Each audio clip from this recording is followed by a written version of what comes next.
Whenever you are. Okay, let's start the Conservation Commission meeting for Wednesday, August 10th, 2016. All right, we're going to start. Thank you. You're welcome. First, the public meeting. Does anyone have any public comment on issues not pertaining to anything? Yes, I'll introduce this as she comes up. Rachel Freeman from the Land Bank wanted to provide you guys an update in relation to the pilot project at Long Pond in advance, especially because it's kind of topical with the notice of intent later for something similar. So we decided to put it here. Rachel Freeman, I'm representing the Land Bank, and I believe you also have it in your packet, to the best of my knowledge. I submitted a monitoring report for year 2 of the Long Pond Phragmites australis removal pilot project. And last fall we had initially planned to do sampling, and we decided to move it until this summer because it made the most sense. You couldn't actually see any of the vegetation, tell what was dead and alive. So we moved it to the summer and we redid it. The sampling this summer, okay, first I'm just going to ask, do you want me to recap the project from last year, or should I just jump into what I found? I think if you could just cover the geographic area really quickly, that'd be helpful to kind of remind everyone where it was. Here is a map that we can pass around. It is in the region of Massasoit Bridge. In Long Pond, it starts, the treatment area is, quote unquote, above the bridge towards Nantucket Ditch, and the control area that was untreated was below the bridge towards the ocean. And about a third of an acre was treated last fall and then cut down and brush cut and mulched on site. I think that the results of the Phragmites pilot project are important because this is one of the first foliar applications of herbicide that's been permitted by the Conservation Commission. And so I just wanted to review those with you tonight. I chose to actually combine the measures that we took in the independent vegetation plots into something called a relative importance value. And the reason I chose to do that was because I think it's actually a great way to look at it. I do know that if it's confusing, you can let me know, and I'm more than happy to break the data apart. The relative importance value basically combines the number of stems, stem height, and the percent cover of Phragmites within each independent sampling plot. So it combines those three numbers into basically what they refer to as a relative importance value. But it's a nice estimation of what's going on with Phragmites in the plot. Rachel, does it compare to the other stuff that's there? You know, sort of like, does it compare the Phragmites with the other vegetation? It does not. This is only about So Phragmites. okay. Yeah, relative importance value is only exclusively, it really is, it's stem height, stem number, and percent cover within each plot. And then you calculate basically a relative importance value. So you start out with a relative importance value, kind of, and then as a baseline or something? What you have is you have a reference. So so say it was stem number. Just to give you an example, if we had a plot, say there's 14 stems in a plot, you would take the 14 stems and make it a fraction, put it over the maximum number of stems that was found in all the plots. So say your highest stem count was 25. It would be 14 over 25. And then you add that to the height. Say the height was 1.8 meters, these are averages, 1.8 meters within the plot. And say the max height was 3.2 meters. So it's 1.8 meters over 3.2. And then you add that to the highest percent cover over the max percent cover that was found within the plot. And those numbers are combined into this relative importance value. Gotcha. So basically they're just combined. So are you only using Phragmites because there isn't any other plant species in there? No, I'm not. I do have listings of the other species that are found, and I have percentages of the other species that are found. I don't think it's really pertinent to review that data yet. And the reason for that is because there's not a ton that has come back yet. It's not like as soon as there's no Phragmites, we've had this gigantic flush. There's a pretty big mulch layer. And the other thing that's going on pond right now, which I actually think is really important, is the water table seems really high to me. So some of the, actually not some, but the vast majority of the plots on the treatment end are flooded right now, which is also interesting and may help to decrease the amount of frag over time. So that's probably actually aiding and enhancing the treatment that we did. But I do think that there's some plants that aren't there right now because of the flooding. Things like Lucia odorata. I don't know the common name. Sorry. But that's a plant that was found at the far end in one of the treatment plots, and it's absolutely absent. But it's also standing water, and it's not a plant that would be found in standing water. So I did not report any information about plants that have come back because there is virtually no change in that, and if anything, there's fewer plants that have come back right now. So my personal observation is that the one plant that I actually thought that I saw an impact of herbicide on was maybe the Impatiens capensis. There's one plot that the Impatiens capensis is really diminutive, and it actually looks to me like there's maybe a potential effect of herbicide on that plant this year, as opposed to some of the other areas. But other than that, I didn't really see, plants were either absent or they were there. And mostly there was not much there in those treatment areas.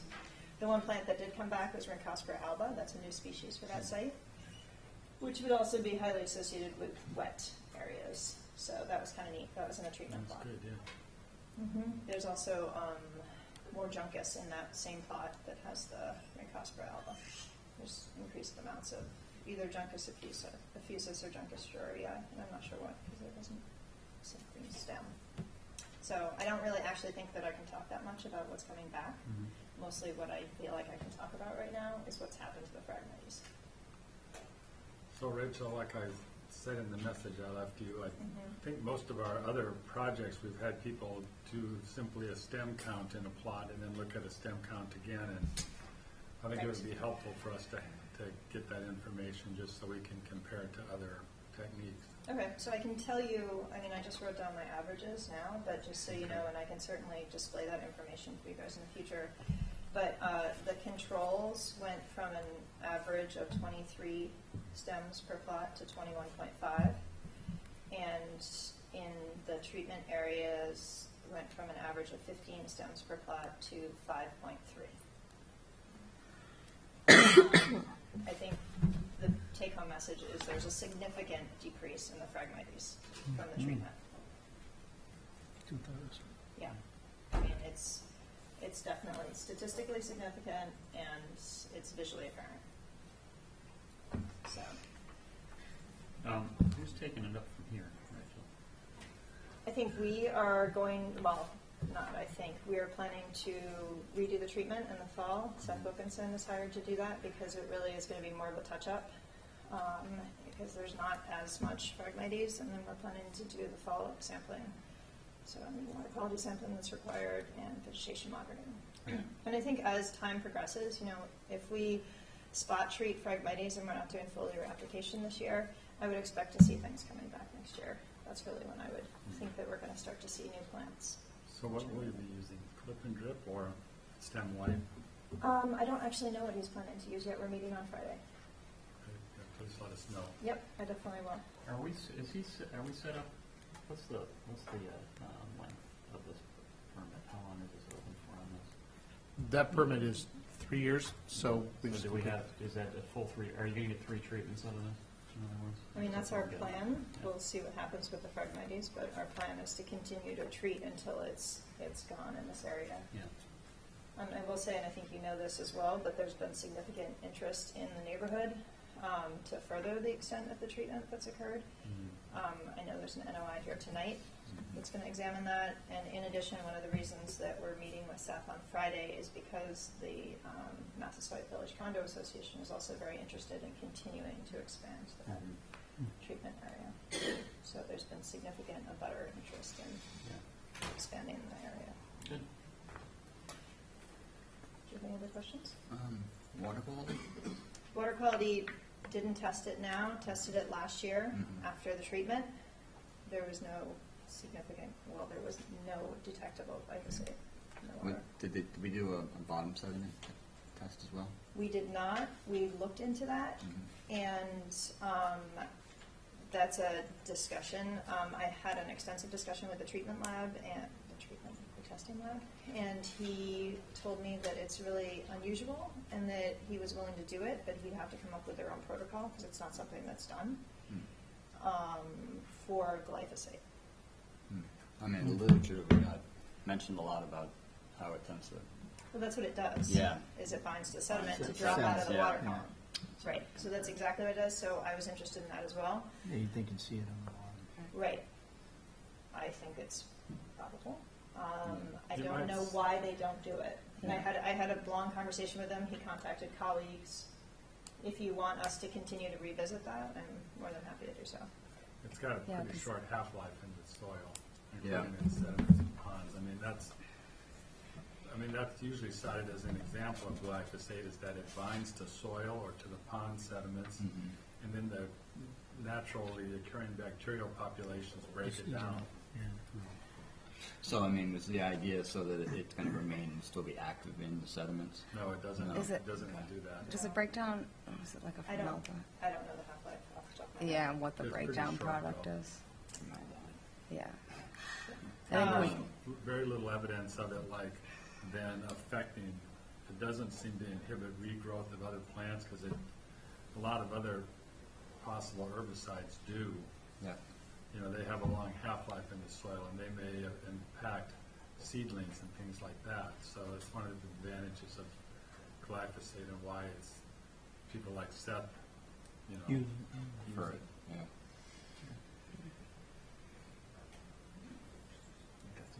If you have any other questions, and I am more than happy to provide that additional data. So I can submit that, individual stem counts and individual percent covers and individual stem heights, if you're interested. I think the count would be The count's the most important. Okay. I think that'll help us the most to evaluate the follow-up treatment methods and stuff like that. Mm-hmm. Good baseline. Yeah. Mm-hmm. Do we encourage public comment or questions on this? I think we should. I mean, I Yeah, would, I wasn't sure if this part of the meeting. Okay. Do we have any public comment? I'm here with a group of Long Pond residents, and we're really interested in eliminating Phragmites in the pond, preventing it from becoming a swamp, and whatever we can do to help the process. Okay. Okay, what about- We have that one coming up. There's a harvester you were thinking of using to remove. That's a separate issue than Yeah. Phragmites. That's more of a pond vegetation issue, and I didn't know that that was on the docket for Long Pond, but it might be. No, the spraying. Well, the spraying is. I Yeah, it's a understand separate. that Yeah, you were separate- it is a separate issue. It just happens. The same pond. It's Same pond, this is but up. we're talking Yeah, about the ponds. this is the pilot project that sort of has Okay. started all this. Yeah. Yeah. Great. Okay. So I guess we're ready to go to the public hearing. Notice of intent. Yep. So we have the One Brox Court is continued to 9/21, and we have Nantucket Land Bank, 4 Pulpus Harbor Road, continued to the 24th, and in amended orders of conditions, Mac Daddy Trust is continued to the 24th as well. So we're going to start with Laz Family, 20 McCourt Road. For the applicant, Art Gasparo. This is the second public hearing on this application. And we had been waiting for sign-off from Natural Heritage, which we did receive this afternoon. And to quickly go over I have also submitted a revised plan since the last application. So, as you may recall, this is the property located on the south shore in the Amatics Sham Valley. And we are proposing work within the buffer zone to a coastal bank. Shown on the plan in front of you in blue is the top of the coastal bank, and then I have highlighted the 25, 50, and 100-foot buffer zones in pink, and then in yellow is the proposed silt fence and limit of work. The proposal involves the addition of a set of seasonal beach stairs in order to access the beach. Those will be aluminum stairs. There'll be a timber platform at the top, and then we'll take the stairs up seasonally, and a grass path that goes to the to access the beach stairs. There's a proposed swimming pool, some deck modifications, fire pit and sitting area, a proposed fence, and some patio landscaping that's proposed, all outside of the 50-foot buffer zone. And then there's additional work, extra structure and some septic and that sort of stuff, which is out of your jurisdiction, but is subject to review by Natural Heritage, and we did the simultaneous application with them. So in terms of the work in your jurisdiction, you can see that there is a portion of existing split rail fence that's located between the 25 and the 50, which we're going to move up along the 50. So that's this existing fence here, and then we'll run it parallel to the 50 and then come up around this area. And so all this is much further outside of the 50-foot buffer zone. And that's, like I say, the swimming pool is about 85 feet away from the top of the bank. The deck is probably about 75 feet away. And with that, I'd be happy to try to address questions or concerns that you may have with the application. Art, is the area between the shore and the bottom of the bank, is that a dune system or is it mostly beach? No, it's beach. Okay, Yeah, so it's they're just definitely all. dumping onto It's sand. definitely all beach. Yeah. What is the erosion rate here? It's probably about published at about 8 feet a year. I guess that concerns me. I just don't know, are you guys scraping soil up to here? I'm nervous about brush cutting in between the 25 and 50 if we're eroding at 8 feet a year and that line is moving back. Fair enough. I guess if it would help, we could propose no root disturbance in that zone, and maybe just a regular brush cut, but then not have actual. I think we could do the project without root disturbance between the 25 and the 50 Okay. Yeah, I think that would be as better. a condition. We probably appreciate it. Yeah. Makes sense. Any other comment? Questions? Any questions from the public? Okay. No questions from the public. Are we ready to close on this one? Yes. Yes. Do we have everything we need? Okay. Do we have a motion to close? Motion to close? Second. All in favor? Aye. Thank you. There you go. First one down. Appreciate a simple docket. Let's see. Third Time Trust, 41A Cliff Road.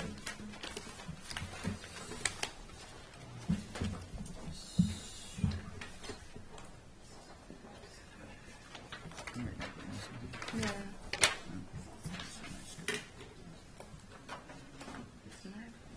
Thank you for the applicant, Paul Santos with Nantucket Surveyors. This is a continuation of a public hearing that we held last month for the renovation, addition, and relocation of the structure located at 21A Cliff Road, which is up on the top of the, since the high section of Cliff Road, if you will. The reason we continued is we did not have a DEP file number. We do have that DEP file number. And then also there was some discussion, Ashley had mentioned maybe some invasive removal on the backside of the, this is the backside of the fence and the backside of the house. This is a developed lawn, developed lot, where you have a picket fence basically along the top of the coastal bank. And the applicant has spoken to their landscaper and has agreed to, as a part of the order of conditions, if the boards see so fit, The removal of the Japanese knotweed, it's a Japanese knotweed along the backside, just essentially along the backside of the existing fence at the top of the coastal bank. Work will be performed by a local landscaper, and a protocol for the work will be submitted to staff for approval prior to commencement of any activity. So it wouldn't be a sweeping removal along the bank, but at least at that area that it's up on the top of the coastal bank. And they're more than happy and willing to do that, actually, because they do own the property next door, and I think they've had the same issues on that property, on that backside. I think Ashley had some familiarity with the property, actually. Yeah, a little bit. So they are willing to do that. The project itself, again, was a elevation of the existing structure, removing it on the lot, and placement of a new foundation system under the existing structure. There were waivers required for the application. We did submit a waiver request, and we did discuss those waivers at the last meeting. So I'd be happy to answer any questions that you may have. And as I said, we do have the DEP file number. How are we treating the, this is for the board really, how are we treating the removal, the Japanese knotweed removal? Have we been putting on file the pesticide license of the applicator? Have we been requesting? I think we should. Yeah, Yes. we definitely should. We have that. Yeah, okay. So if we could get that, Paul, make sure that whoever is doing the knotweed removal is, it's a proposal for. There's a protocol and their Yeah, license. and have a license, make sure we get a Okay. copy of the license for the record. All right. Thanks. Good. Any questions? Questions from the public? Okay. Seeing no questions, are you ready to close? Yes. Do you have everything to close, Jeff? Yes, sir. Okay. Motion to close? Second? Second. All in favor? Aye. Thanks, Paul.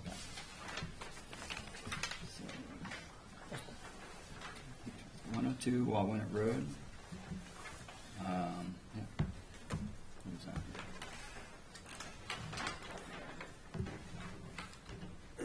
Good evening, Don Bracken from Bracken Engineering, representing the applicant. At the last meeting, Brian Madden from LEC Environmental Consultants Mr. Chairman, let me recuse myself. presented the project. It was continued, I believe, because of the DEP number wasn't issued at that time. Quick review of the project, proposing stairs on a coastal bank, leading to a boardwalk on a coastal zone, and a footpath leading to a beach area. As you can see by the detail, standard construction, there are concrete sonotubes to support the beach stairs. There will be a minimum 12-inch clearance between the stairs and the ground.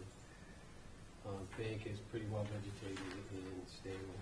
There's also an isolated vegetated wetland in the middle of the site that I've highlighted. The stairs will be outside the 25-foot buffer to that. And most of this area is a lawn around that wetland right now. Any questions? Questions from the public? Okay. Seeing no questions, you ready to close? Ready to close? We have everything? Okay. We have a motion? Motion to close? Second.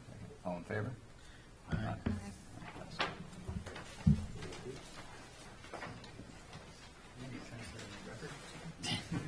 Yep. Fork Waste Master Road. Andy's tenure is going to be flying off my. No, it's too long after that. That's right. After the first 100 meetings, I'll start to go. Again, Don Bracken for the applicant, same situation. Brian Madden presented this project to the commission at the last meeting. We were asked to make some minor changes, which we've made and be submitted to the commission. Those changes being relocating the proposed pool fence completely outside the 100-foot buffer and providing more detail on the proposed revegetation area. It's noted that revegetation area will consist of white oak and northern bayberry. That area right now is currently lawn. All proposed work is within the existing lawn area to the northeast of the house, as you can see, which consists of a deck, proposed porch, and a proposed pool, and some grading associated with that. Sorry, Dan, this was the one that we had to pull the fence back past to the 50, right? Yes. And it used to Yes. jog up just a little bit. Exactly, Right, okay. yeah. So they had to move the gate Yeah. to be able to accommodate that. Oh, yeah, good. To be clear too, the other thing we continue this for is we are waiting for natural heritage on this, which we received at the very last minute this afternoon. Yes, So, yeah, which they said most of the work is exempt, and we're Yeah. working within the existing line area. Any questions? No? Questions from the public? Okay. Are we ready to close? yes. Do we have everything? Yep. Motion? Motion to close. Second. All in favor? Aye. Thank you. Oliver LLC, 165 Baldwin Road.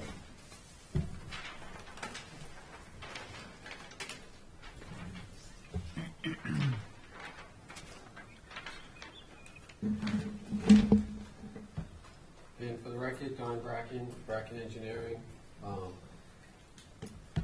We have a DEP file number for this project, but I don't think we have any response from Natural Heritage unless you got it today, and I didn't. Nope. So obviously, this meeting will have to be continued for the next meeting. Let's do the project. This is a straight septic system upgrade. It has a field septic system because of the separation of groundwater. It's not a field system where it's not working properly. It's working. It's just a groundwater separation under the local Board of Health regulations. The design consists of a septic tank denitrification system, which includes a pump type system to a soil absorption system constructed in a bed configuration to meet the groundwater separation. The location of the soil absorption system is at a high point on the property, which if highlighted on this plan, elevation 9, which is the flood zone. So the majority of the soil absorption system is outside of the flood zone, and some of it will be within the flood zone. It's proposed to revegetate any of the disturbed areas with American beach grass planted 12 inches on center. We have delineated the limit of work. We're showing on the plan a sill fence to be located on the downhill side of the work to contain the work activity within the area that we've outlined for the proposed work. Most of the area is it's all coastal dune, sand, sparse vegetation. We're showing the limit of shrub vegetation on the plan. You can see where we're proposing the septic tanks, we're replacing the existing septic tanks, so we're working within that same area. That area is overgrown with shrubs directly in front of the house, so there will be some clearing involved. There's some shrubbery in that area. Also, on the east side of where the soil absorption system is, there's going to be some shrub to be removed from that point. I think that's it. If you have any questions. Any questions? Do you know what the shrubs are? Composition? I know there's a lot of rosa out there, but not in this particular area. I didn't take a close enough look. I have my surveyors take a look at it, but we can have the information. We have photographs of the site, so we can probably get that information. Well, we have 2 weeks regardless of whether he wants it or not. Right. So I'm sure you can get it to us in that time. At this point, we've only specified American beach grass to be replanted over the disturbed areas. But if you'd like other shrubbery replanted, we'd be happy to include that for the next plan. Yeah, it would be great to know what's leaving, so we can know what to. Rather not put Expect that. Rosa in there, but bayberry or Okay. whatever. Beach palm, Beach plum, beach grass, groundsel, Heather and, some solidago maybe. lots of choices. We'll definitely get that information for the next meeting. Trees of poison ivy. Any public comment? So you want to continue for 2 weeks? Continue, please. Okay. There's no objection, we'll continue 24th. to the 24th. Thanks, Don. Okay,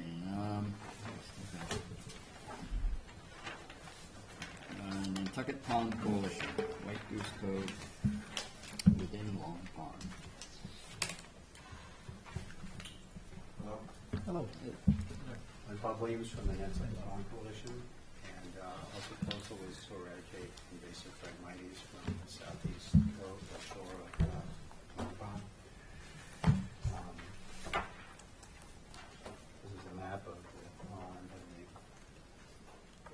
and our notice of intent is owned by the Nantucket Land Trust, who has given us permission to do this on their property. Across from it is conservation, Nantucket conservation land. On the other side of Massasoit Bridge, there's a group of residents who I think are very interested in the future to see if the next step can be taken. And I've also had initial conversations with Libby Gibson in the town and with the land bank about their property by the pond. Our vision would be over a 5 to 7 year period to be to eradicate Phragmites from Long Pond. I was sent files from the Wildlife and Fisheries Group of Massachusetts from pond reports going back to 1900. It's very interesting to see their observation that the shores of the ponds were full of bayberry, wild thyme, beach plum, wild cranberry, wild barley, goldenrod, iris, wild iris. And of course now we have this huge infestation of Phragmites. The project originally came to our attention from the residents down there. These are pictures of the Nantucket Land Trust dock, public dock that's down there. And they give you some sense of the conditions that have arisen over, I think, probably a 25-year period.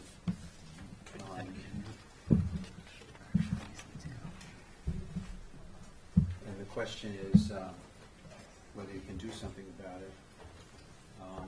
We were very happy to get the approval for the pilot program.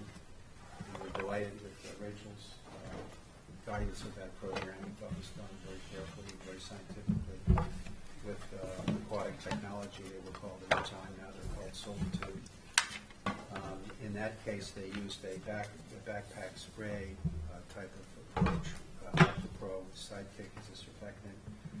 In this case, because we're looking at a much larger area, we proposed to use what's called a Marsh Master, which is a fairly high amphibious vehicle, 3 pounds per square inch. And there's been quite a bit of discussion as to whether the Marsh Master would spray from the water toward the land or from the land toward the water. And I think the current feeling at the moment is to go from the land toward the water to reduce the chance of drift or spray against non-target plants.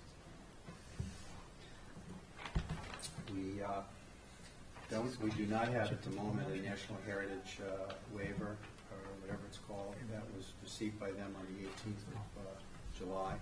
So I assume it'll take until the 18th of August for them to get back to us. But we're pretty confident that's not going to be an obstacle. It wasn't on the pilot program in this contiguous area, and we don't see any reason for them, at least at the moment,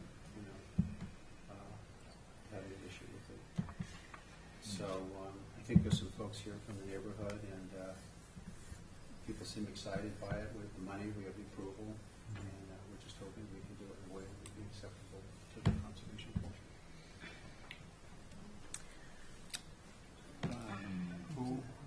Who's teed up to do the work? Same. Solitude. It's Solitude. The actual regional office for Solitude used to be called Aquatic Control Technology from Sutton, Massachusetts. Okay. They're the largest, most experienced, licensed, certified people that do both in-water and shoreline work in this area. They've now been acquired by a North Carolina-based company that calls themselves Solitude, S-O-L-I-T-U-D-E. You can look them up on the web. And Keith Gazile, who is the regional director, would be the person in charge of the project. He would come over with 2 or 3 people, and it would take 2 or 3 days to do the foliar spray, which would be hopefully the last week of September, right when the plants are at their peak, before the energy goes down, the phlegm into the roots. And then they would come back again with the Marsh Master with a bar behind it and rough mulch the stalks.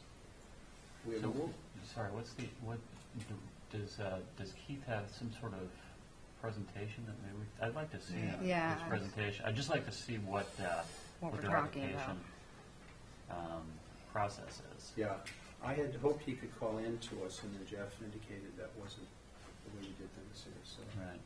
he's not here tonight, but, I mean, I could ask him to come. That's what's important. I think Wonder it's if he's got something like a YouTube video. or yeah, like any something kind of that- promotional Yeah. thing. I'd just Well, like to you see go on what- Solitude's website and you can Solitude. watch all day long. I mean, there's all kinds of options to look at what they do. I mean, I could easily send a link to Jeff who could forward to you, That'd be good.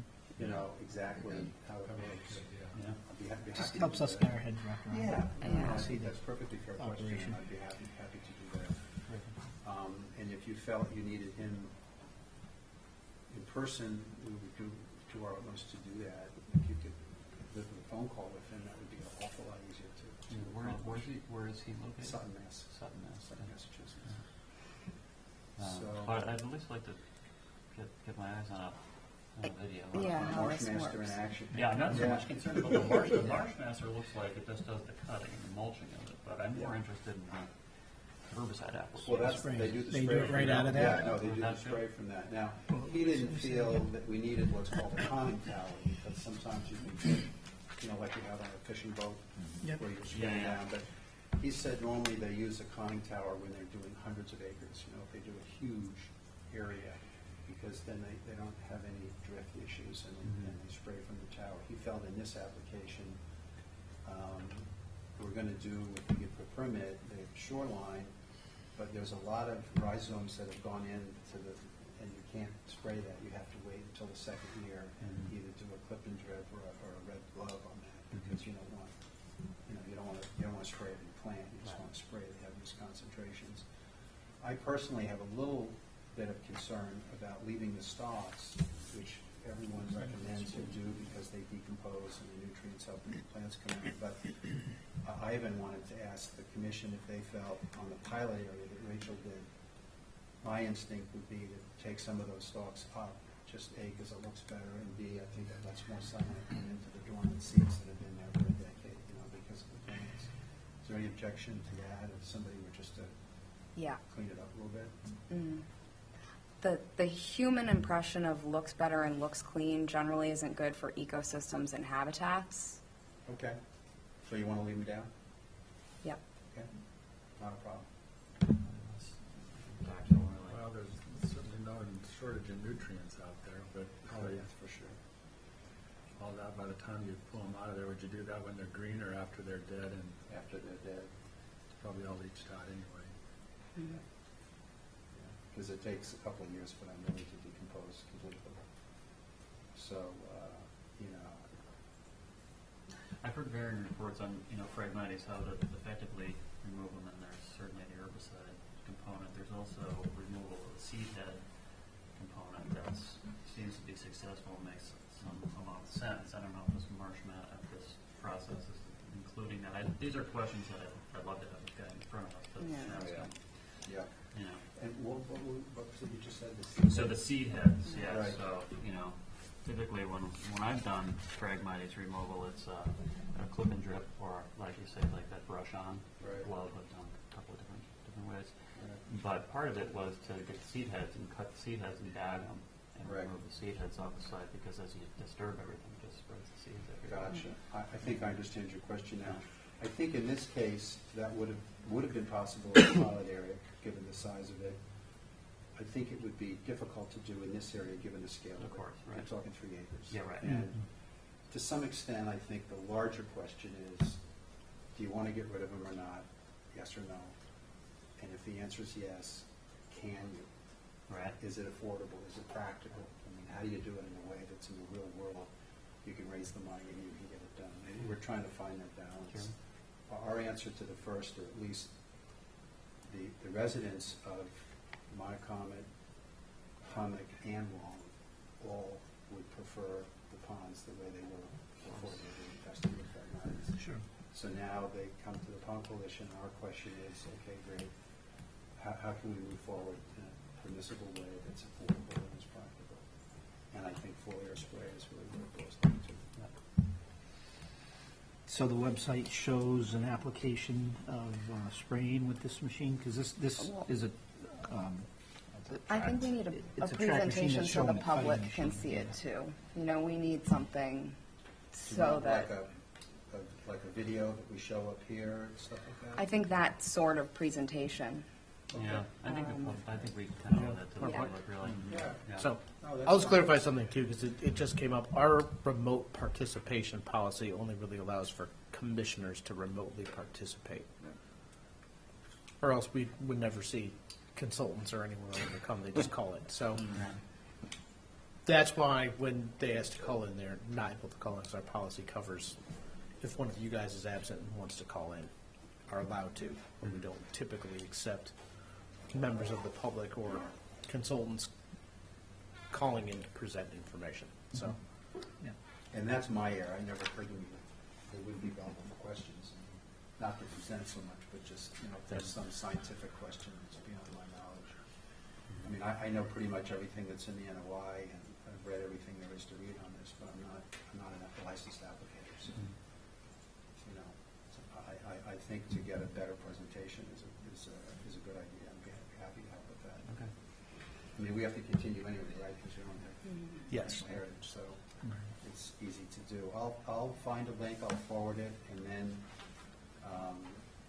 let me know if you feel critical to the permit would be for Keith to come in person.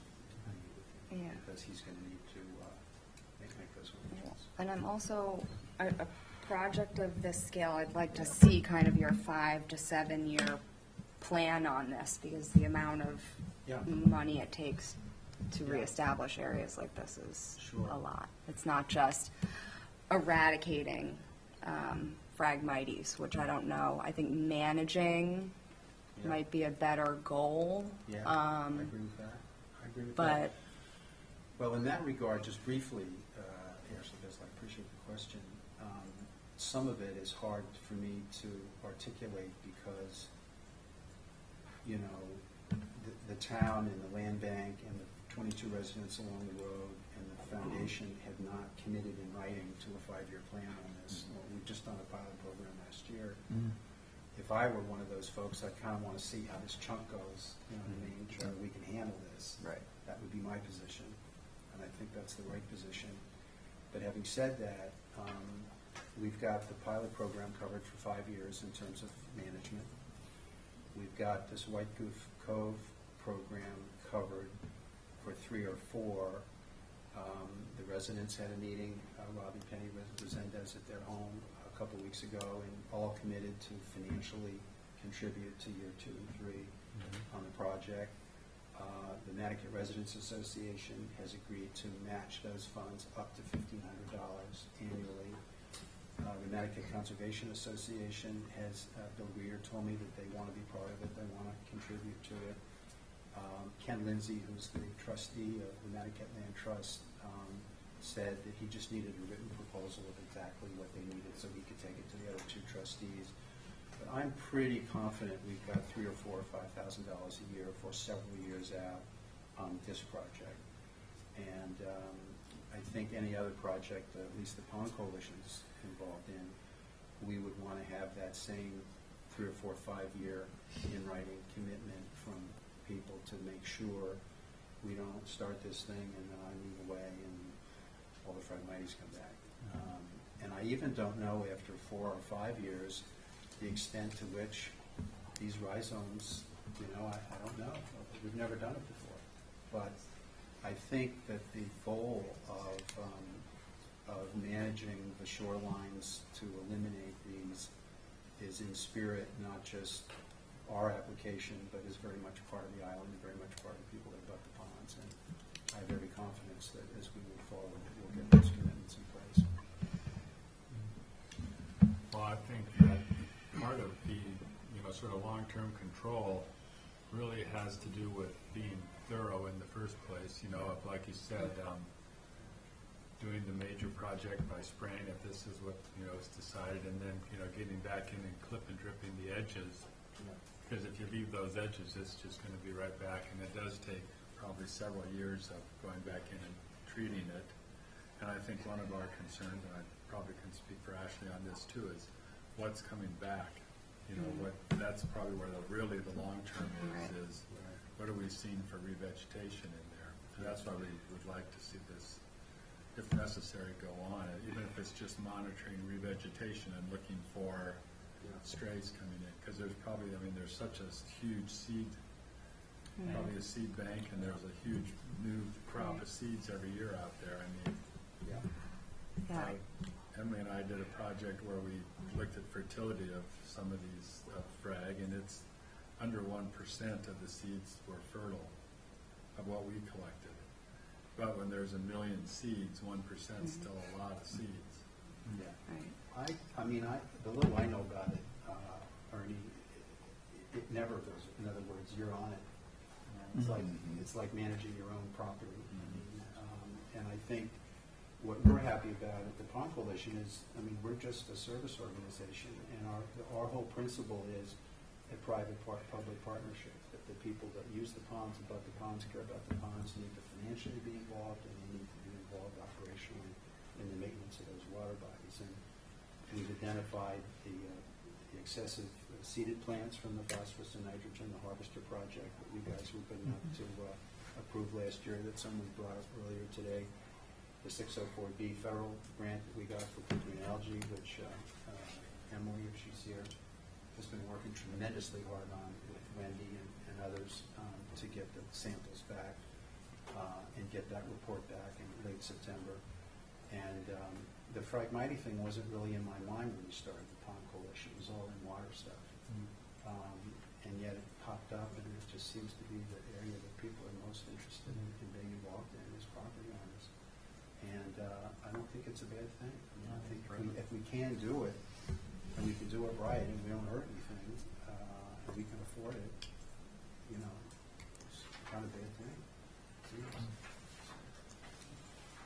And so if we're talking about doing it right, something else we should be thinking about is what kind of monitoring do we want to see on this Right. this project? And I think having whoever the land manager monitoring entity is coming in front of us now and telling us what they're going to do as part of this. Yeah. Because I'd like to see like a study that this is based off of, or, you know, the individual who's going to be performing the work.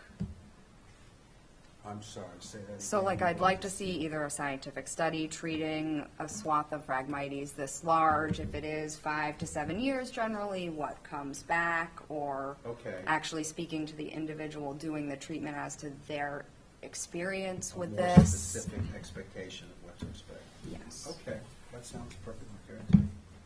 Yeah, I think you probably need to talk to Keith. Yeah. It sounds to me would be more comfortable, and for him to be prepared on the out years, and then also on exactly how this would work over there.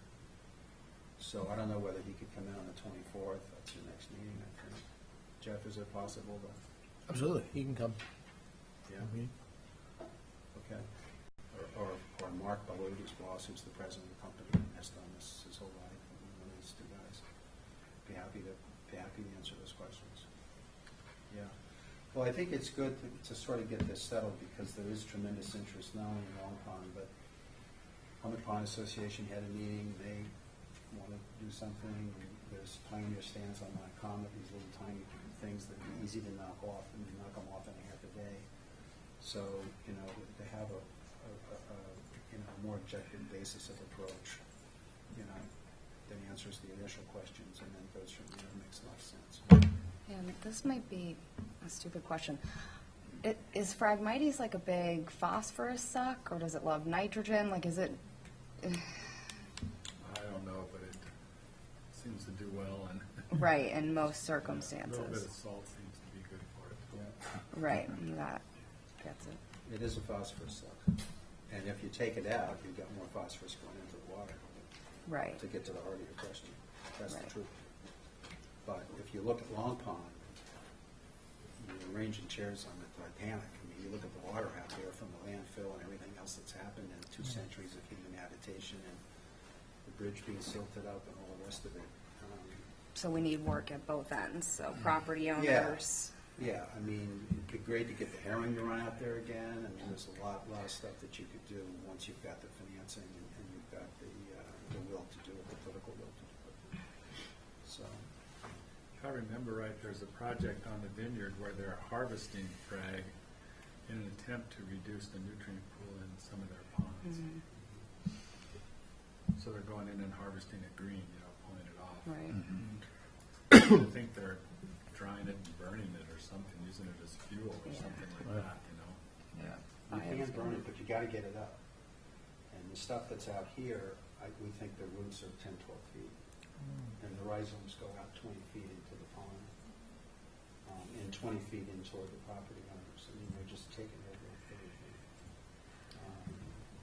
I'm fairly certain that if we did nothing in 20 years, you'd be living in a fragmented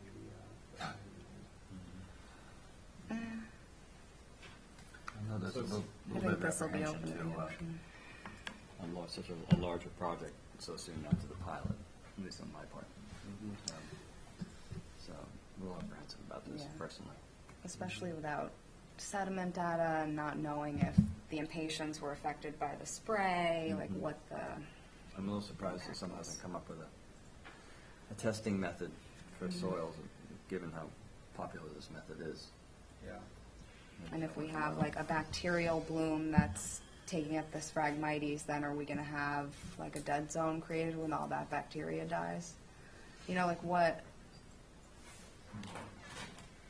are we creating? My only experience is that some of these not hypothetical, but fears of not knowing have been answered in the experience of people doing it. And, from that extent, I mean, at least in the pilot, when I was out there, Rachel was out there, I mean, we were stunned. There's no way any of that stuff went anywhere near the water. I mean, it's impossible. And in this case, we don't know yet, but I think these guys really know what they're doing, and I don't know, I just think in the proportion of, do you want to do it? Yes. How do you do it practically? Affordably is the way. You either are on one side of that issue or the other, and if there's a lot of reasons kind of not to do it because of maybe this and maybe that, then maybe we shouldn't do it. Maybe just leave them be, let go of it. But I think that CPC money has a certain date to it, and even getting this stuff scheduled is not so easy. These people are very busy, and we got a lot of political will to do it now, so I think the time is now for this project if we can do it. And I'm happy to have Keith come back and present whatever, answer whatever questions you It's want. very new to us. The spring is very new to us, so. Yeah, I understand. Yeah, it's something I'd be Yeah. interested in, since this is a new piece of equipment, would be some information on his spray nozzles, like what kind of droplet size is he using, what kind of drift tends to happen with it, and I think we'd probably want to at least monitor drift again, since it's a new device. Happy to do that. And Andy, if you read the literature on glyphosate, there's been a lot of work done on the soil Yeah. side of it.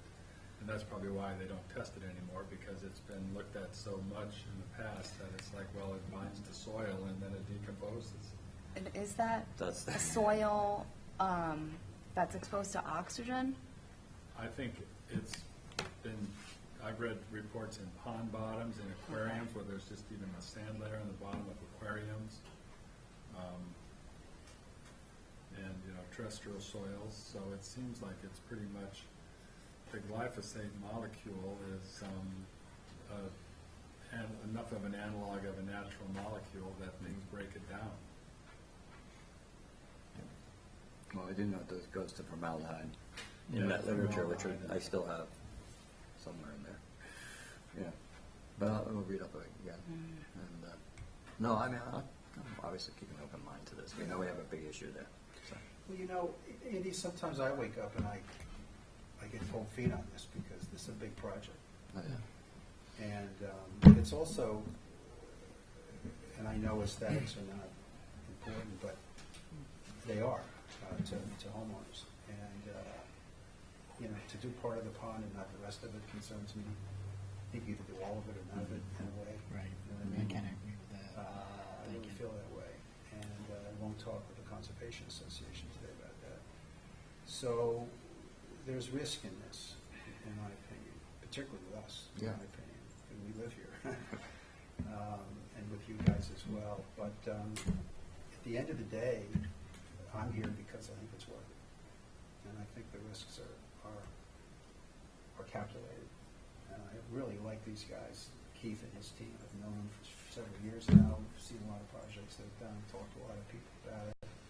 trust them.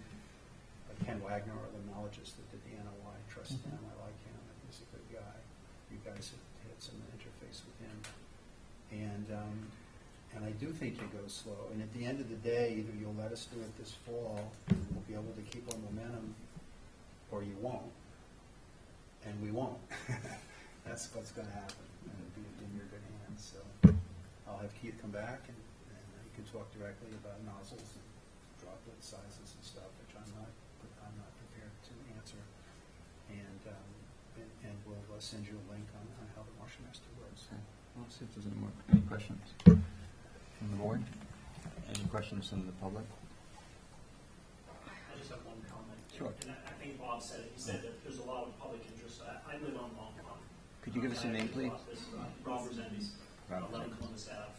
And I actually brought this to Bob's attention because we've been out on Long Pond 4 years now. We've seen these Phragmites just increase in number just phenomenally in the 4 years since my wife went out on the pond. So now there's a lot of interest, and so there's a lot of people who are willing to take the interest and contribute financially to the project. And so I just want to bring to everyone's attention that it takes a fair amount of effort to organize communities to do things. And so we're kind of at the point where we've organized the community to pay a lot of attention to this. And so I think that all Bob's points are well taken.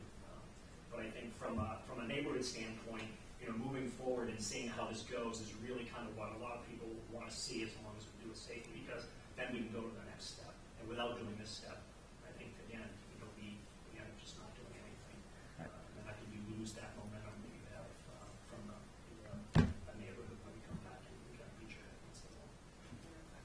I just, 1 second. Okay. Thank you. we need your names for the record. Yeah. Robert Resendes, R-E-Z-E-N-D-E-S. R-E-Z-E-N.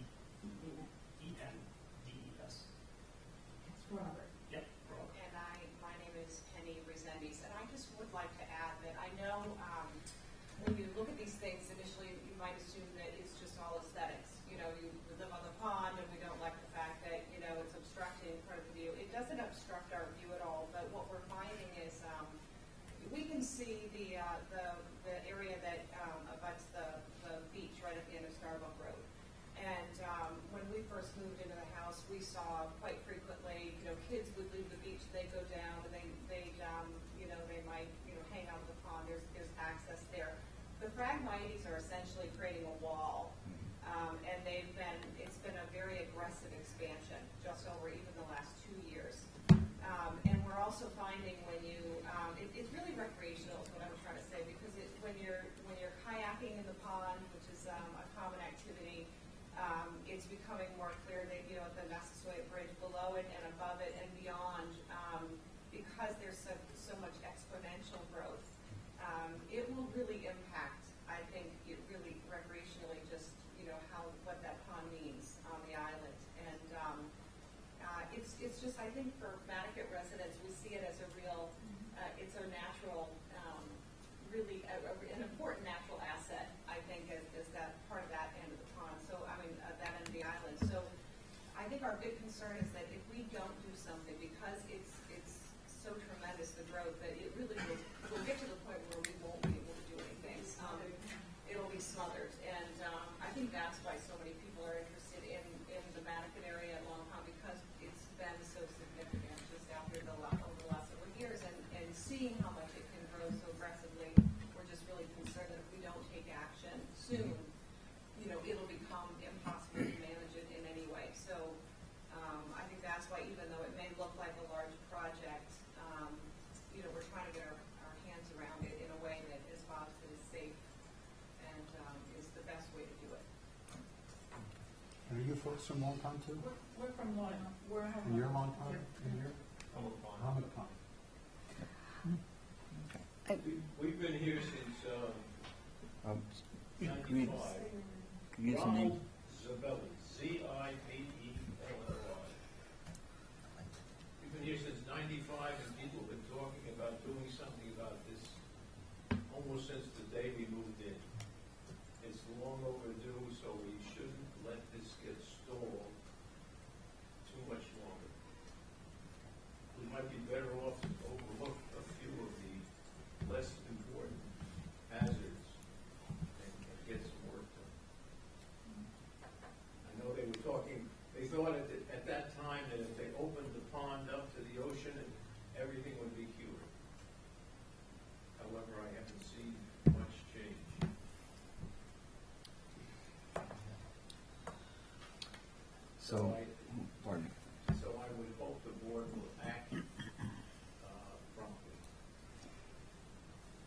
In that regard, I guess you have a meeting on the 24th and then a meeting on September 7th.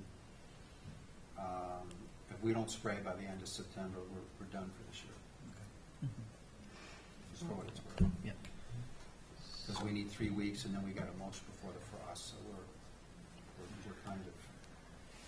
Waited till close to the deadline. Keith, or, Yeah. Okay. let's get him there. We'll get a That'll, better that's, plan. that's, Yeah. that'll. I'm out of the country that day, but Keith will be here and maybe Rob and Kenny are on, and we'll see.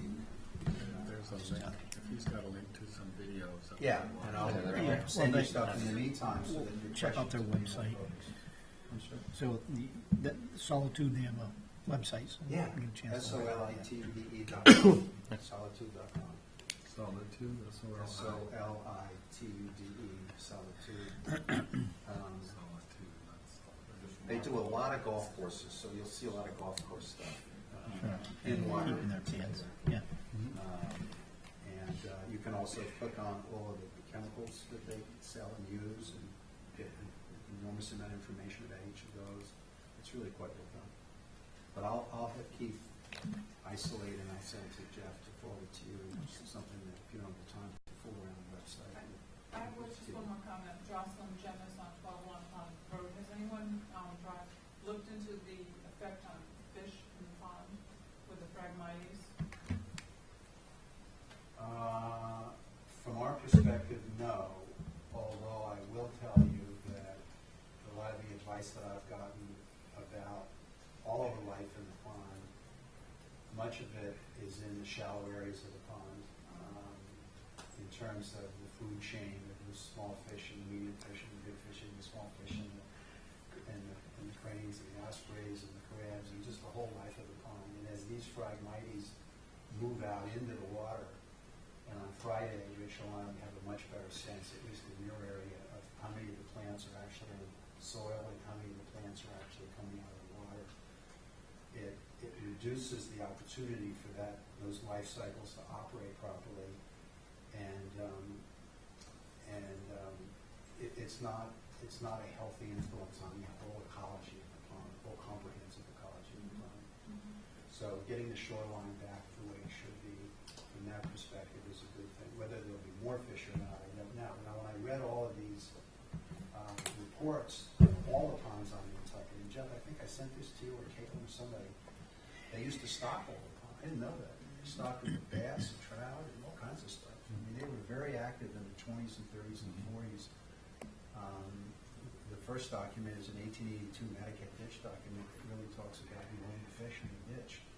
Thomas Mayhew, and pay him if you want to fish in the ditch. So the ponds in the history of Nantucket have been a very important source of livelihood and food stuff and recreation. And now, of course, they've gotten to the point where that's just not true. You can't get there, you can't put a boat in, you can't enjoy it, and the oxygen is, because of the seeded plants, oxygen levels are so low, and there's so many particulates in the water that they're highly eutrophic.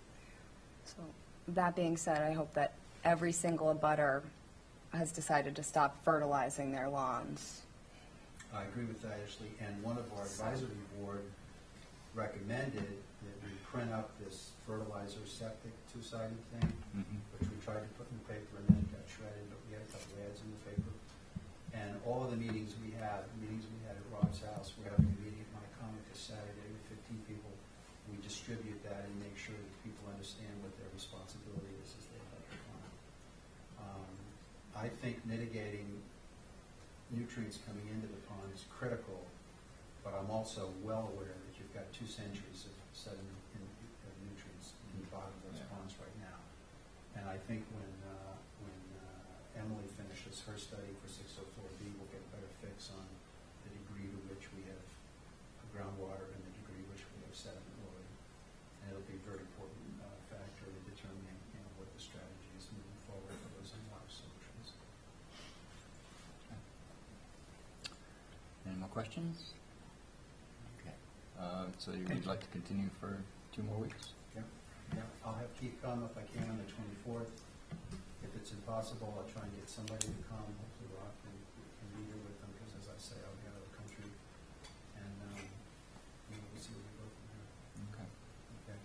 I I need to, if it is possible, just as a final comment, as quickly as the commission can come to some resolution, the better, because getting them scheduled is going to be, the longer we go, the harder it gets.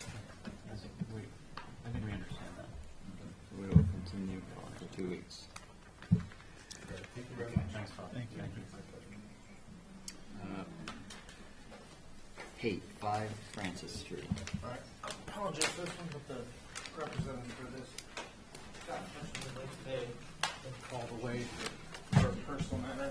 And I thought this was straightforward enough that I would run by and ask any questions, and if you guys are satisfied with that, we can go forward from there. So I apologize for what we have. What we have in the existing house has been land subject to coastal storm flowage. And on the rear side of the house, they are proposing a addition, that's on a flood zone compliant house. They did indicate to me that they were going to be infiltrating all their roof runoff into a dry well located on their lot to make sure they're not displacing any further water, and that the building and the addition will be built to flood building code. So, There you go. No grade increase. no. Again, everything's already existing, so they're adding on Yeah. to the existing house. And it's already, the house has been raised recently, so the existing house is flood zone compliant. That's why you have all of the Large stairs. large stairs and a great number of stairs coming off. So it's just a simple add-on and no grade changes to be done. Motion to, We want to take public comment. oh, sorry. So, any more comments from the board? Okay, public comment? Okay, it seems we don't have any public. We're ready to close? Yes. Okay. Do we have a motion? Yes. Second. A second. All those in favor? Aye. Okay, that's that. So, You changed them all. need a request for determination. Oodleson, 94 Tom Nevers Road.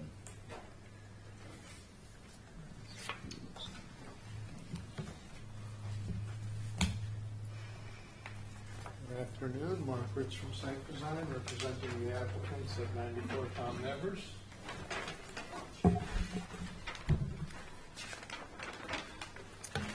What you have before you today is a fairly straightforward request for determination delineating the top of a coastal bank and associated buffer zones, as well as a request to perform some brush cutting outside of the 50-foot buffer to the coastal bank. The bank on this property is fairly steep and easy to identify. There is a bit of a gully on the western portion. The face of the bank and the upper dune on this property are currently very well vegetated. There has obviously been erosion on this property in the past, but nothing in the relatively recent past. The gully is very well vegetated, as is the whole face of the bank. So that's pretty much it on this property. Be happy to answer any questions. Will the brush cutting just be cut and then not like Not, no, just kind of stubble cut. So just normal native brush species out there? It's a lot of, the typical bayberry mix, shrub, a little bit of scrub pine, scrub oak, fairly low growing stuff. It's all kind of, There's a bunch of huckleberry as well.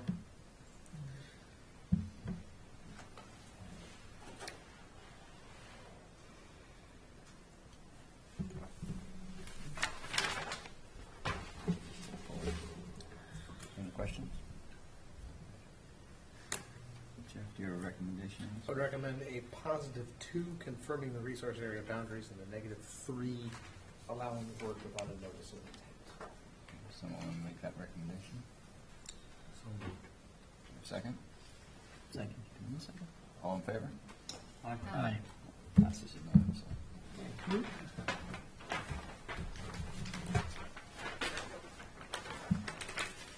Minor modification. Mr. Mr. Chairman, if I can, I know Karen from the Conservation Foundation had intended to be here for their minor mod.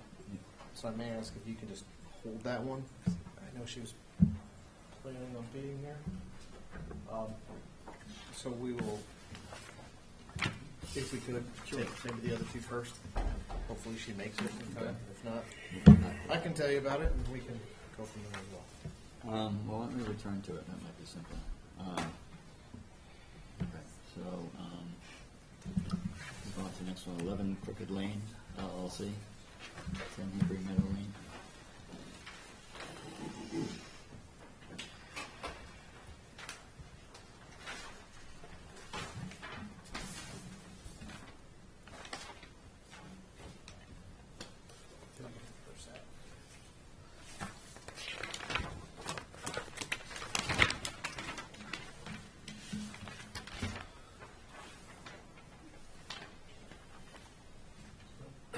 For the applicant, Don Bracken from Bracken Engineering.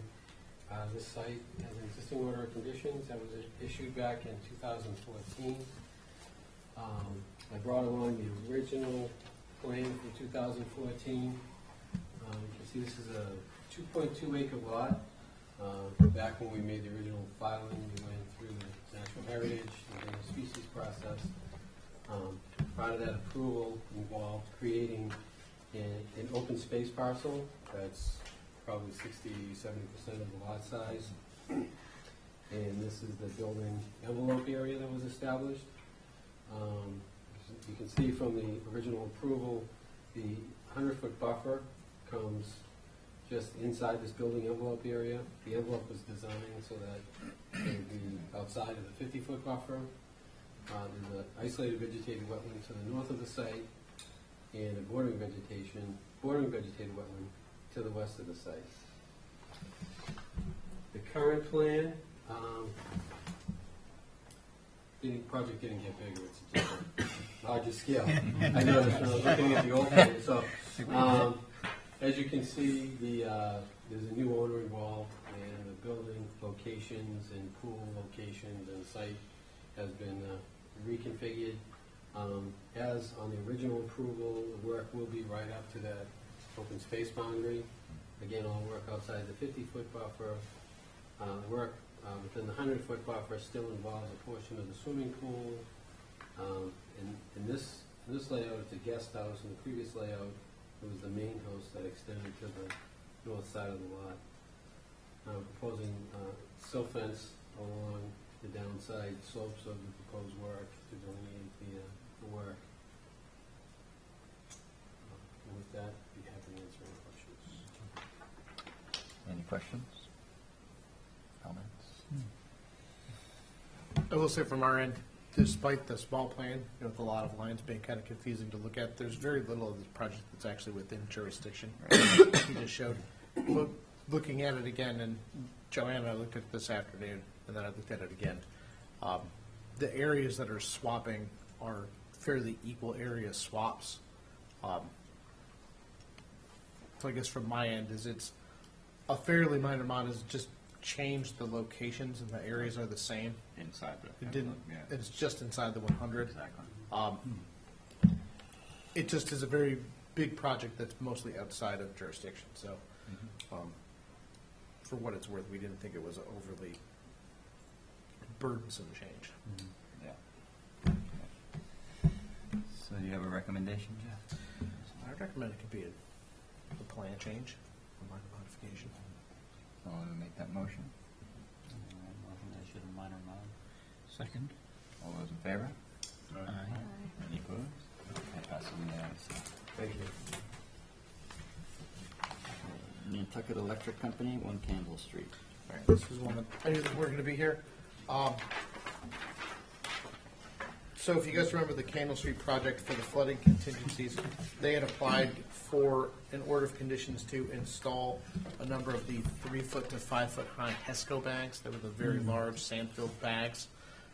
They've completed that aspect of the project, and they no longer require the large bags, but they would still like the ability to protect those areas with a more traditional style sandbag in the event of flooding events. So they would like to just have the minor mod to convert those large bags to the smaller sandbags as needed. But that's the change. Pretty straightforward. Yeah, but they just wanted to be clear that way if they came in for certificate of compliance and they had small sandbags in place instead of the big bags, that they would still be in compliance. So we encourage them just to put in for the minor mod to make that switch. Everyone happy with that one? Okay. And then the recommendation is? That could also be a minor modification. Want to make a motion? Second. All those in favor? Aye. Okay, that passes. Let's see, certificates, we want to come back to, She's still in here, so I'd say we can just keep going and. Yep. Back again, okay. Certificates of compliance. For Saratoga LLC, 14 Tennessee Ave. That's been continued, actually. First Pardon me. And Thompson, 14 Fargo is continued as well. Didn't mention that earlier, pardon me. It's your first time. That's okay, I'll do it again, I'm sure. PKG Design Build LLC, 3 and 3A Pilgrim Road. Do you want to start? Okay. Plan.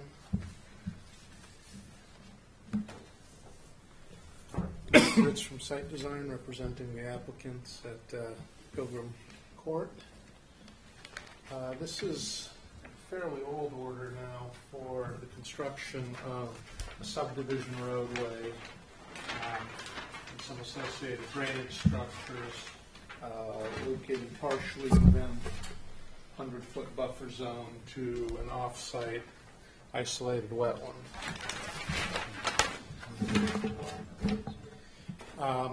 The work has been completed. All of the structural components are outside of the 50-foot buffer. Everything's been completed in compliance with, substantially in compliance with the original order. We're just here to request a cert on this one. Any questions? Okay, Jeff, you have a recommendation? I do. I would recommend that this is in compliance with this order. Don't have any ongoing conditions. Okay. We have a motion? Motion to issue certificate. Second. All those in favor? Aye. Okay, that passes unanimously. Okay, 5 Quays LLC, 5 Quays Pasture.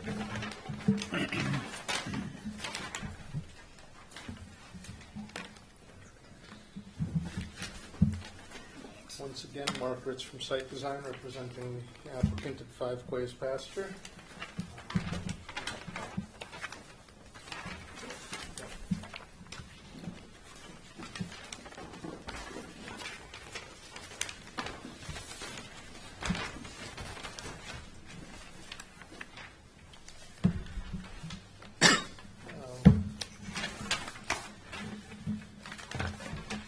This project was project that there was a house at this property previously. The house was demolished.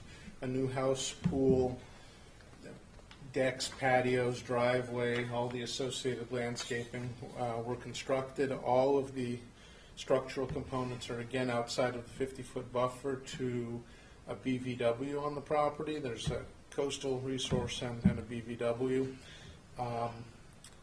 Everything has been, again, constructed as per the order. No structure inside the 50. Most of the house is actually outside of the 100. Part of the pool is inside the 100, but outside of the 50. Pool fences and all that are outside of the 50 as well. So we're just here for a cert. There is another open order on this property, you may recall, for a boardwalk that goes out to the water. That is still under construction. That's a separate order anyway, so we'll be coming in for a cert on that at some point, but we're just trying to close out the one for the house and all the structures on the property. Any questions? Jeff, do you have a recommendation? I recommend that on our site inspection that it's in substantial compliance. Okay. Move to issue the cert. All those in favor? Aye. Passes unanimously. Thank you. 17 Dukes Road.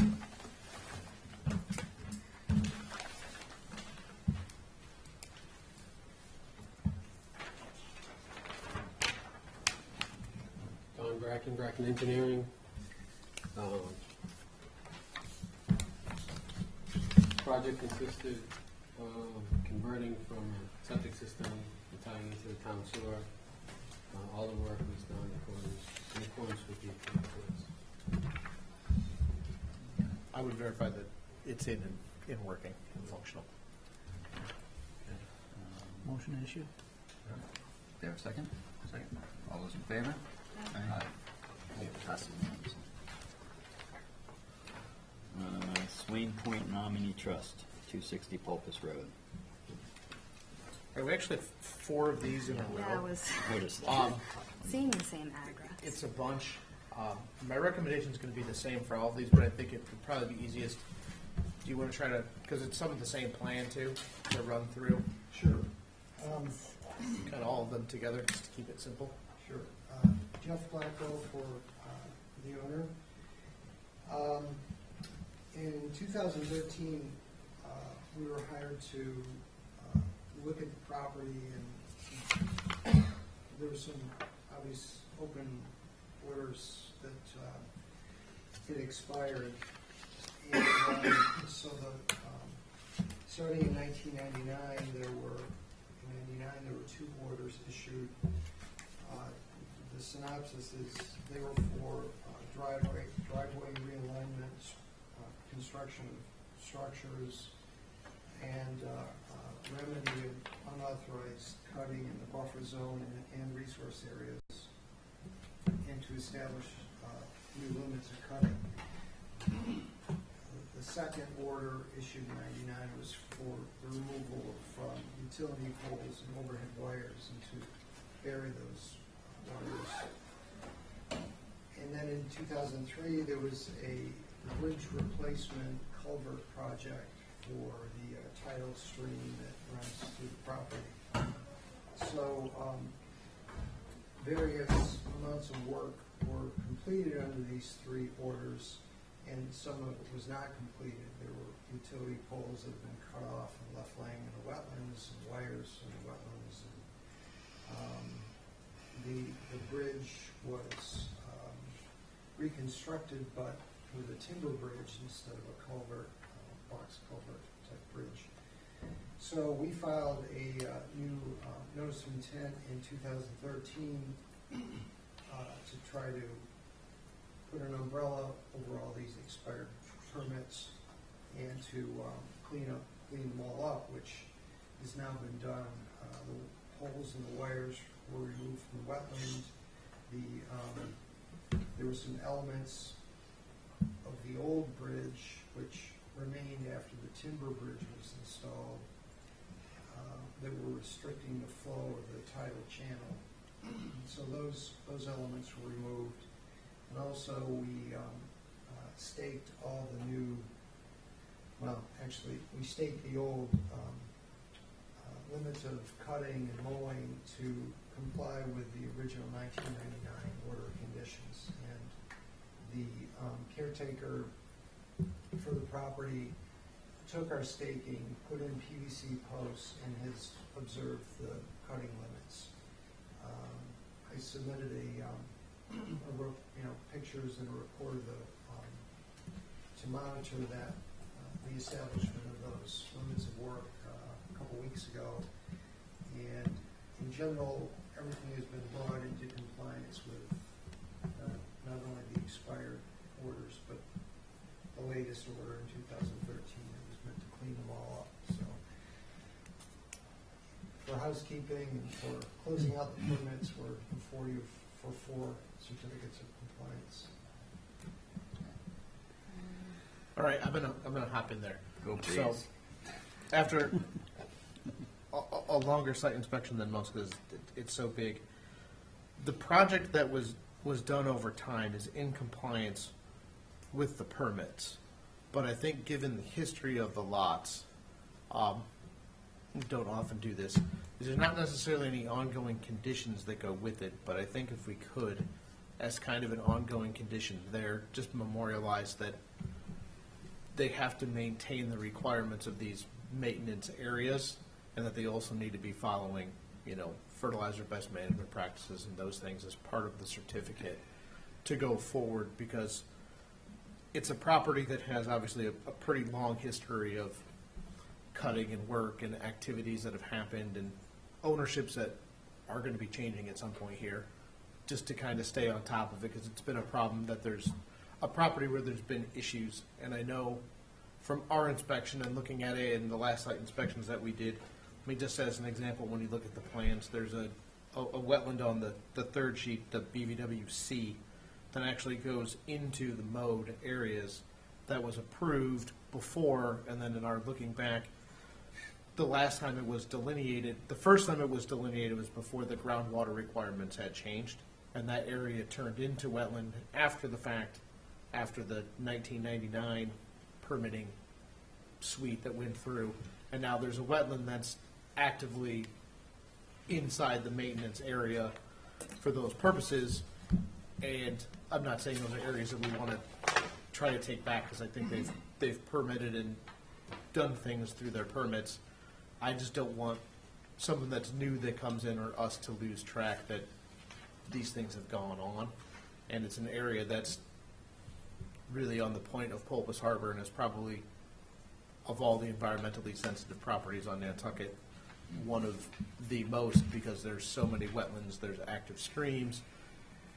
It fronts on both lobes of Pulpus Harbor, that it's a property that's stewardship is really critical to that entire area. That's why I guess I'm saying for ongoing conditions to be sure that they understand the areas that they can and cannot be in, and that they need to be following, best management practices for fertilizers and those things going forward. I just don't want it to get lost in transfer and lost in those things. Now that I know personally from my other hat as natural resources coordinator, to whoever ends up with this property, I'll probably reach out to for hopefully a sit down to say, can we just chit chat about your property and what the rules are and what you can and cannot do, and do you have any questions, and make sure those things are going to happen, because it's so big, and it's a critical piece of land. I mean, it's huge. So, that being said, they are technically in compliance with all of the old permits, and would recommend that it get issued, but I'm asking that we have that kind of statement of ongoing condition for them going forward. So, okay, do we have a motion for Swain Point Nominee Trust with ongoing conditions of maintenance and best management practices for fertilizer and the like? So moved. Do we have a second? Second. Okay, all those in favor? Aye. Aye. Any opposed? That passes unanimously. all right. Here's all four of them. I'll save you from presenting 4 times. So, I like that. thank you. Because it's interesting, because it's a project that all of the orders are kind of connected, because a lot of them piggyback work off of one another too. I remember the last time we were in it was literally cleaned up from the other 2s that had expired, kind of picking up the pieces. But I don't want to lose track of what's going on there, because it can be a trickier property to monitor too, because so much of it's so isolated away.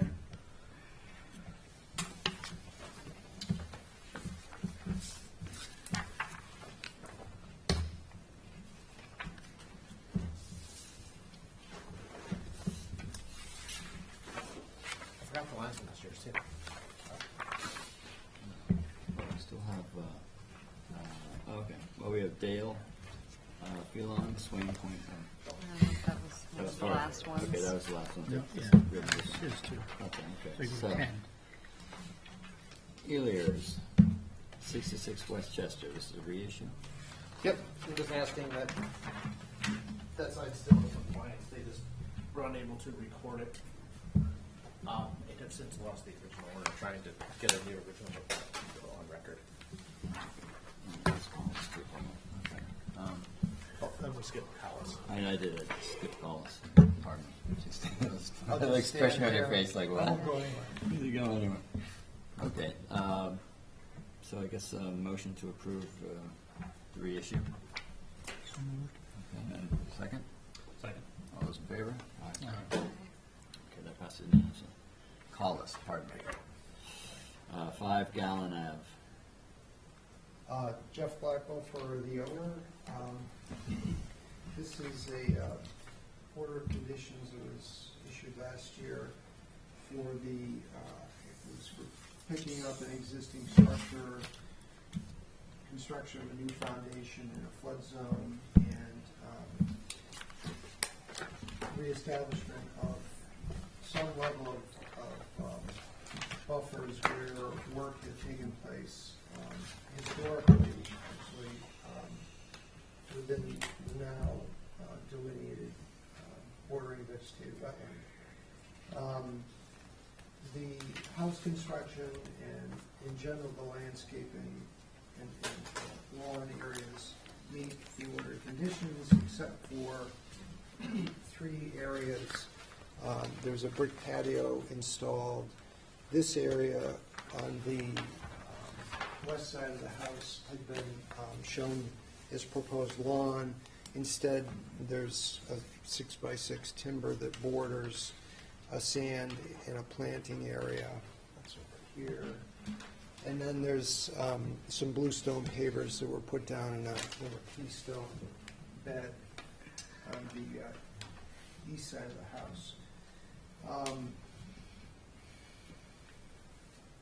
None of the features, I think, wouldn't have been approved during the order, the hearings for the order conditions, and the owner didn't know quite what to do, and I informed him that these elements were not part of the original permit. He didn't intentionally put them in or what have you. So you have 2 courses of action, and you could deem them to be not affecting the health of the flood zone of the bordering vegetated wetland, or you could ask him to come back for a minor modification or amendment. So I'll leave it up to you as to how you want to deal with this.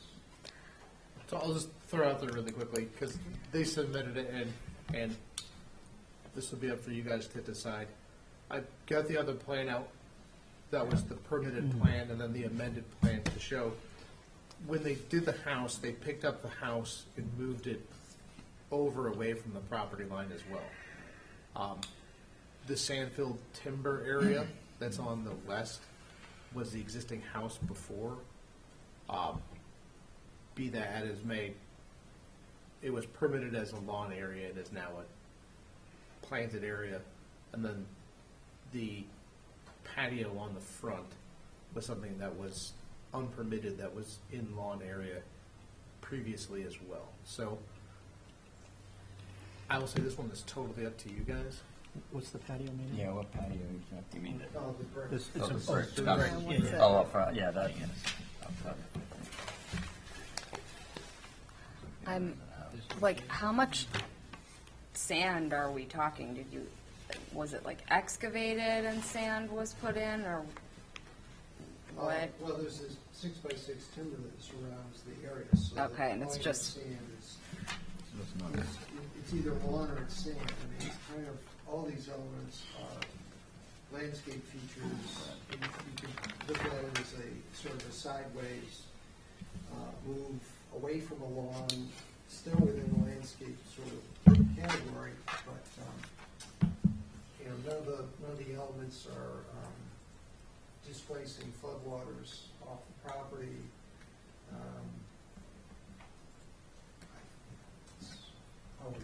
It's up to you how you want to deal with this. It's just in the flood zone, that's the only. No, it's in the No. buffer zone. Yeah. for It's in vegetated the buffer wetlands. zone too. So, Although it would have been. If you were to go but to for the lawn, timber frame, it would have required been like a waiver though for the timber frame going in that area. Yeah. I'll be the cleanest way would be to require some sort of plan change to memorialize that to be approved, and then issue out the certificate of compliance. that's kind of up to you guys. I mean, I'll be honest, I just did the site inspection on this one yesterday, just to see it. The plan is accurate of what Jeff is showing, obviously, but it doesn't match the record plan explicitly. Do you have a dimension of this sand area? You know, general. I don't have the square Oh. footage of it. You know, if we were in compliance with the permit, it would be long, so. Yeah, I know. I mean, it's. I I don't have too much of a problem with don't have a sand. big problem with it. But it would have required a Right. waiver to put the structure The part structural in. part of it. So we should make sure that we cross our Ts and dot our Is. Yeah. So it has to be, as a minor mod, to be, and then to be, Yeah. have Yeah. a plan of it to be memorialized and to be That'd be the best. for the record. Yeah. Yeah. So we're agreeable to it, we just need. Would you rather see a minor mod or an amendment, just so? Anybody else have any thoughts on that? I think we should have it come back. As an, Minor mod. I don't know if it needs a waiver. yeah, if it needs. No, there are already We already waivers have granted for waivers, the so- project. So, what do you think, Jeff? The minor mod is adequate? Or? Kind of borderline. I mean, they're not really adding any. They're not really adding any new scoped features Right. to the project. That's usually my threshold for it. It just The sand, if sand was brought in, we've actually filled technically. That house was there then? When the house was there, it could have been. Yeah, I mean, what it's was not like under it would have been the- lawn.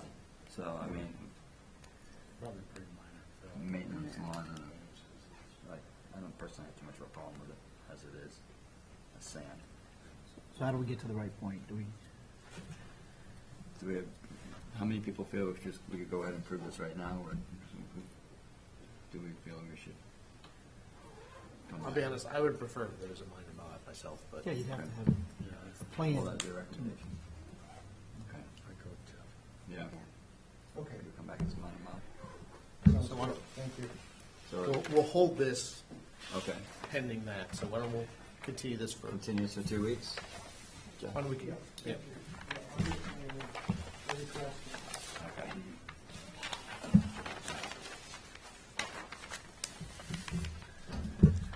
To be honest, some of those I usually will just send off on. Yeah, But this one came in on Friday, and I was like, I'll just put it in front of them, Yeah. see what See what they do. brings, and make a decision.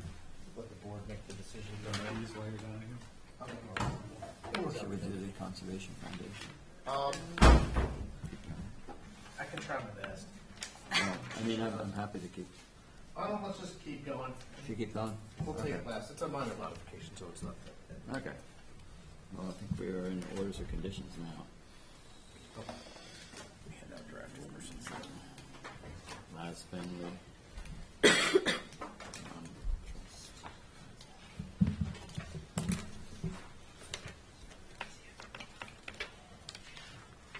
Let's take one of those and pass it down.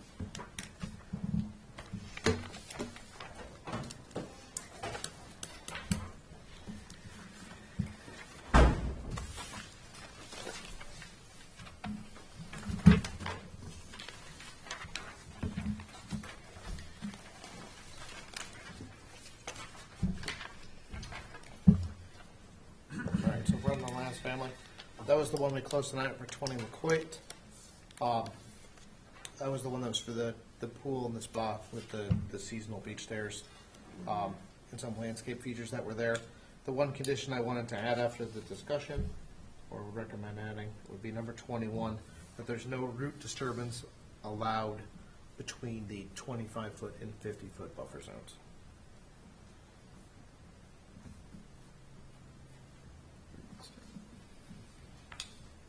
And then there is actually a waiver required for this. It's not a condition that comes up tons and tons, that all new structures be at least 100 feet from an eroding coastal bank, or, I think I got that Yeah. right, 6 times, or, it's, I want to say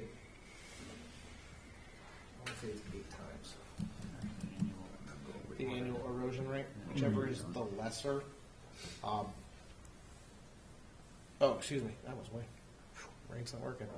That it's 20 times the 20 average erosion rate. So in this case, where you're looking at an 8-foot erosion rate, it would be 160 feet, or 100 feet, whichever is the lesser.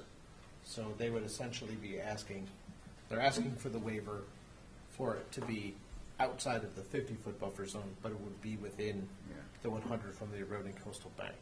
In this case, it's the fence that's down to the 25 being pulled back to the 50. So it's just a fence. The fence. Okay. It's just a waiver that doesn't come up very, very often for us. Right. Waiver for. It's our Yeah. it's our discouragement Yeah. performance standard for Yeah. building with next to an eroding coastal bank. Okay. Or you're building next to an eroding coastal bank. Be prepared for it to erode. Did you realize? Okay. So do we have a motion with the addition of number 21 and the inclusion of our waiver for building next to a eroding bank? So moved. Second.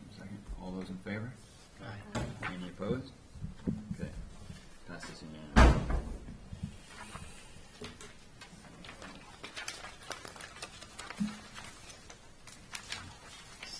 Walwinet Road.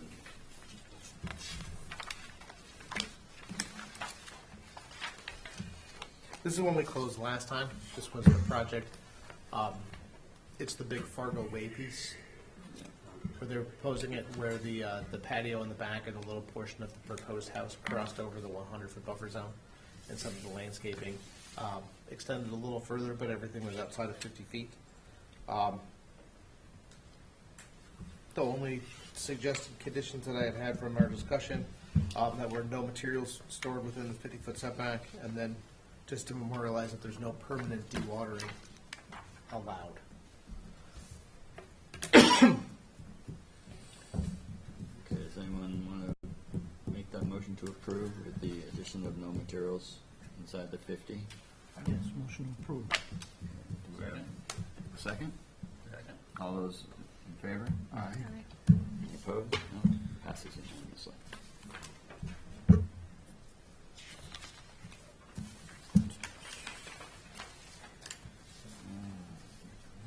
got 41A, Cliff Road. This was the move of the existing house and the knotweed removal at the top of the coastal bank project. And then it's had one addition to add to condition number 20 on the proposed order, that the end of that condition would also read, a copy of the license of the applicator shall be provided to the commission.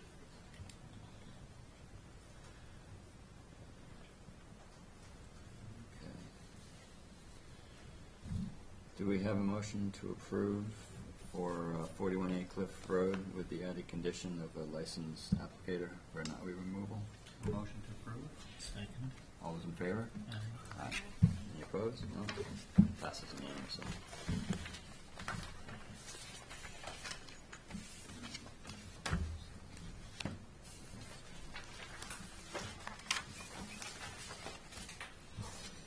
Our 102 Walwinet Road.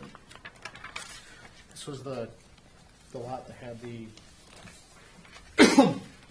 this is also the one that Ben was recused from earlier, not to take him off, but this was for the proposed boardwalk and stairs on the kind of existing footpath of 102 Walwinet Road.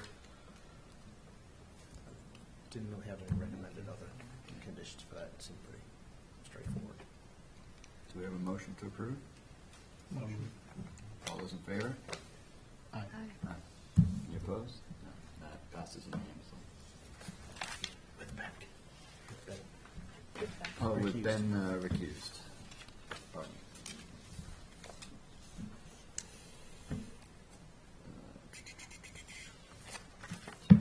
Okay, 4 Quays Pasture Road.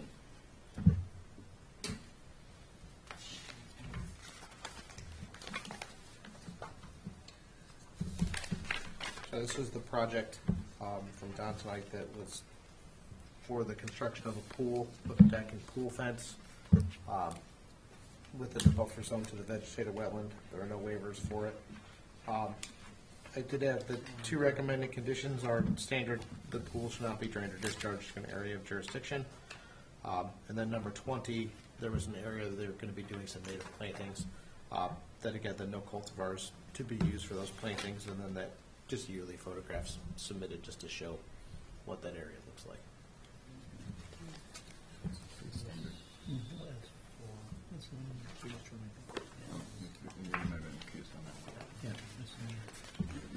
Okay, do we have a motion to approve with the conditions of 19 and 20 for Fort Quay's Pasture Road?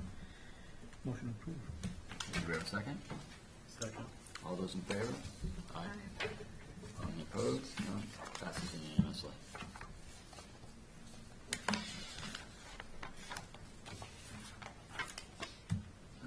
5 Francis Street. This was for the addition on the existing structure within the septic coastal storm flowage. I didn't really have anything for this one.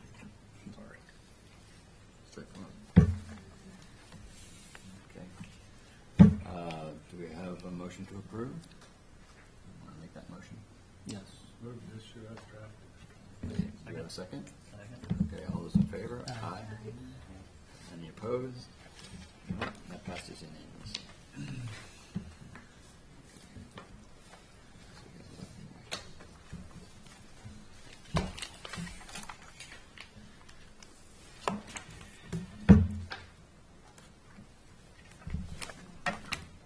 Is that all of them for tonight? Nope, there's one more, number 9. Number 9. There's a reissue Okay, the reissue, yep. for 1 Francis Street. They wanted to do Turn the work. song. Yep, 1 Francis Street. Wanted to do the work and went to record the order, and no one knows where the order is. Can't find it, so they've asked us to reissue that order of conditions. Okay. Motion to issue the reissue. Okay, do we have a second? Okay. Okay, all those in favor? Aye. Any opposed? No. Passes unanimously.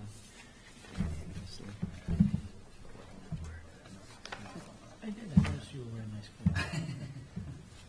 I did notice that. I wasn't saying it. Because it's usually emanating from me. So, back up to Monomods Nantucket Conservation Foundation. I guess since Karen isn't here, I'll go ahead and I'll run it by you guys. If you guys have questions that I can't answer, we can carry it over. If not, we can go forward.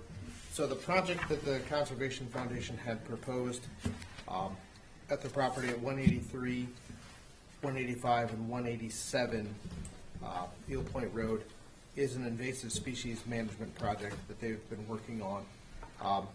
And some of the species that they have there are gray willow that they've been trying to treat, and we have permitted a number of different herbicides that they have to use, and they have not been getting the success that they have wanted from there. So now what they're proposing to use is to move away from any glyphosate or triclopyr projects or applications, and for use on the gray willow specifically, which are the very large woody, is they are switching to, or wishing to switch to, an imazapyr injection using a very specific, they would like to use this EasyJect herbicide system, which is a very direct injection directly into the woody part of the plant. It has these little, they're almost like little imazapyr bullets, I would call them, and they go in with some velocity and they plant them directly into the tree. And it's a direct application. So they would like to add that into their treatment methodology for the gray willow. I've never used it, but it's pretty safe. Yeah, I know we had a presentation on invasive species management out at Bartlett Farm that I know some of us that were at, that Wilkinson Ecological has switched to this, and they were talking about this quite a bit. I know a few other spots on the island where they've been trying it out because it's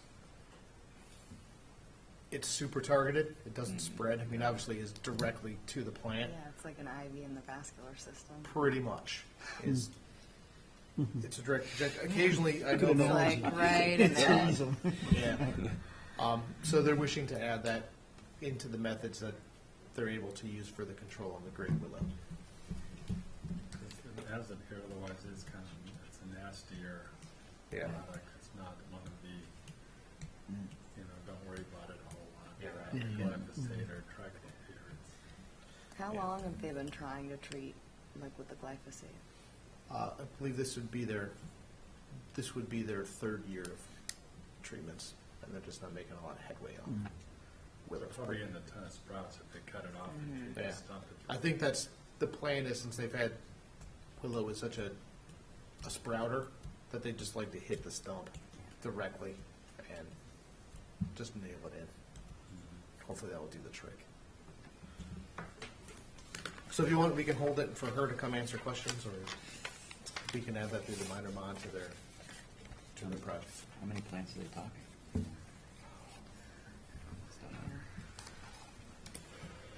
I do not know. If it's easier, I'm sure we can just hold it. Carrot, come Do they have to us. reporting requirements on this too? They do. We're pretty good about Have it. we gotten any? Pull out the order.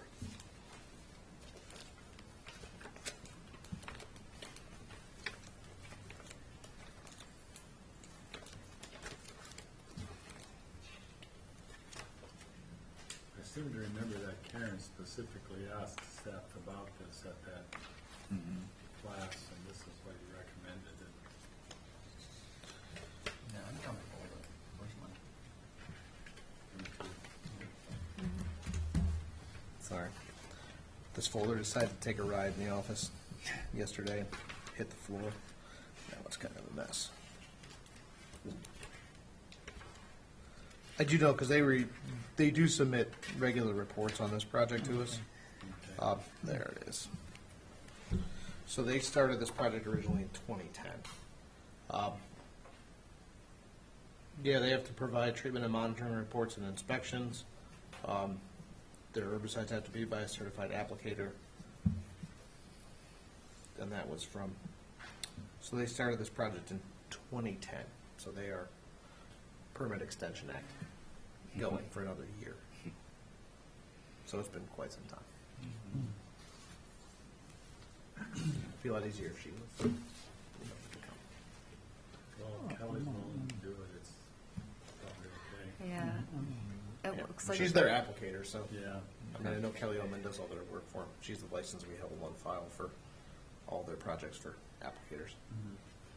So it looks like they've, based on their synopsis, they've been successful in treating the small and medium-sized willows, and it's the larger ones that they are afraid that cutting it won't work, so.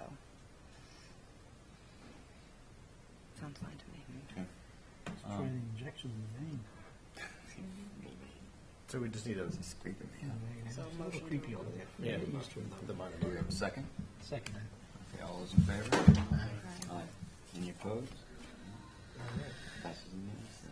Be interesting to see the results they get from that. Yeah. So, What's the thing called? It's The Easy Jet. Easy Jet Lance. yeah, I know it's not. Sounds so bad. I know it's not cheap to use. I know the pellets that the individual pieces are pretty expensive. Yeah.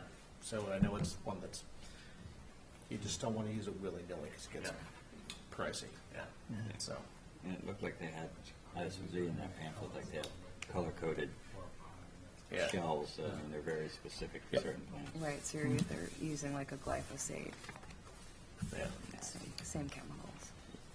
I think it's interesting because it's direct to the plant. I mean, Yeah. it's not even cut and wipe. It's getting nailed into the plant. Yeah. So, Okay. Other business. Approval for minutes for 7/27/2016. I make a motion to approve. Second that. all those so All those in favor? Aye. Okay. Minutes have been approved. Okay. Enforcement action? All right, I'll start through the list and we'll go from quick updates to longer updates as we go.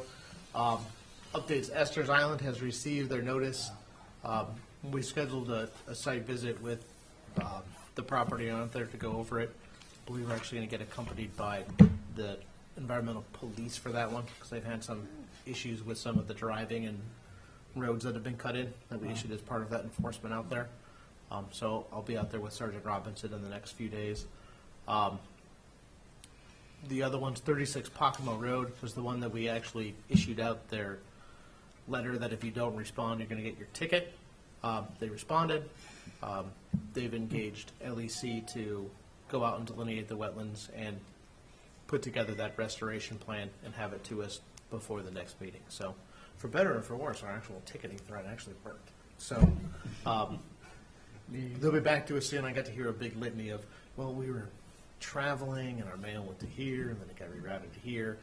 Long story short, they got the other letter really fast, and magically 2 days later, Brian called me on the phone and said that he had been engaged to do the work. So that one being said, I did look into 12 Monomoy Creek Road for you, and I will be out on that site tomorrow with the property manager to go over what exactly is going on there. Okay. So that one is forthcoming. Other new ones that we have kind of ongoing. One that we were called to look into, and I meant to bring last time, but the agenda got kind of long. 4 Swain Street, if you guys remember, is a project where we permitted the installation of a shed, and there was a little strip of Phragmites in the back. That was the wetland that was there. And I can't even believe I'm saying this, but they cut down the Phragmites without a permit. It is technically not in compliance with their permit because it wasn't a permitted activity. I'm going to suggest that we issue out the enforcement action to bring them in to get them in to treat it properly and deal with it and get it as part of their order. I tried to reach out with them and I didn't get a lot of response, so I thought this was probably a better, more formal way to deal with it. So I'm asking that if that one can get issued this evening, we can get a Phragmites removal project that's already started under a permit. Just feels like that's the neighbor is doing an incorporated Phragmites removal as part of their project. I didn't know if when I originally heard the report, went out there to look into it to see if it happened. It looks like maybe they caught wind of it or jumped the gun, but they definitely cut down a significant amount of Phragmites that wasn't included in the original permit. So it feels weird to issue an enforcement for getting rid of Phragmites, but Get them on the right track. get them on the right track and get them in. That way, if there's, I know the other adjacent orders that are doing that work, there's some planting requirements and things and some reporting requirements that go with it.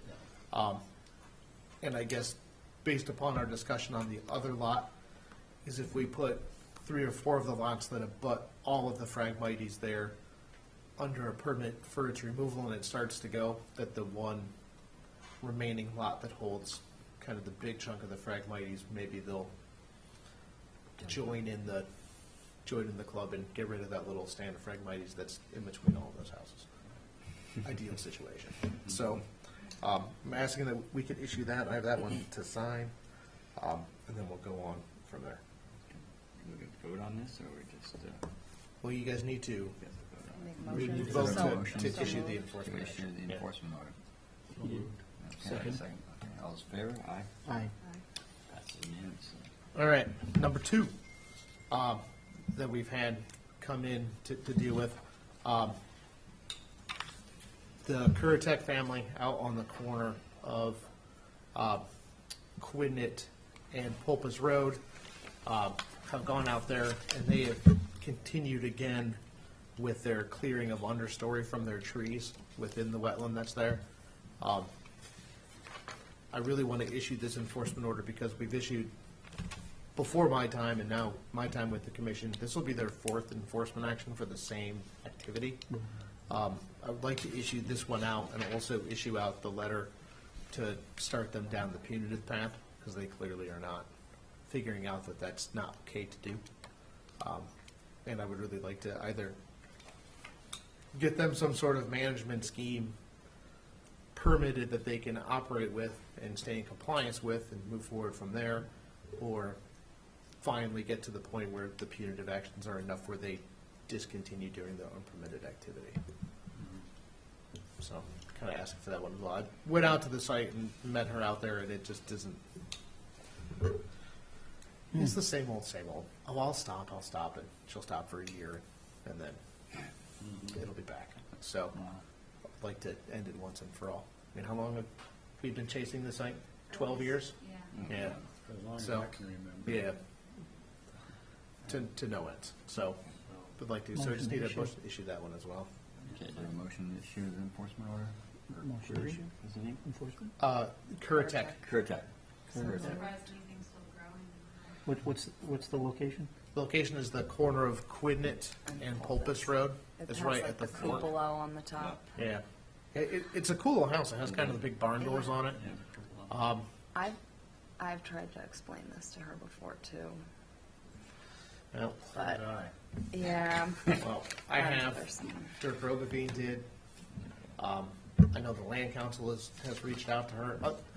She's had multiple opportunities to set herself down a good We path. could And, just issue her a fine right off the yeah, bat. well, unfortunately, that's not how our process works. So, but I'll issue out the letter with it as well, that this counts as the notice, so we can start. Okay, so did we have the motion? Yeah. It's coming your way. Okay, is there a motion to approve? Yes, all those in favor? Aye. And then the last one is a little trickier. Oh, you better get that ticket book going. I Look at all that stuff. Red hot. Sorry, Joanne was just reminding me of about another one, but this is the one we'll go through first. And I know there are people here that may wish to comment on it too. In the ongoing saga of Brock's Court in the interim, and it's been up for a little bit, and we're trying to sort it out and figure out how we wanted to deal with it. The residents there have erected a pretty robust chicken pen.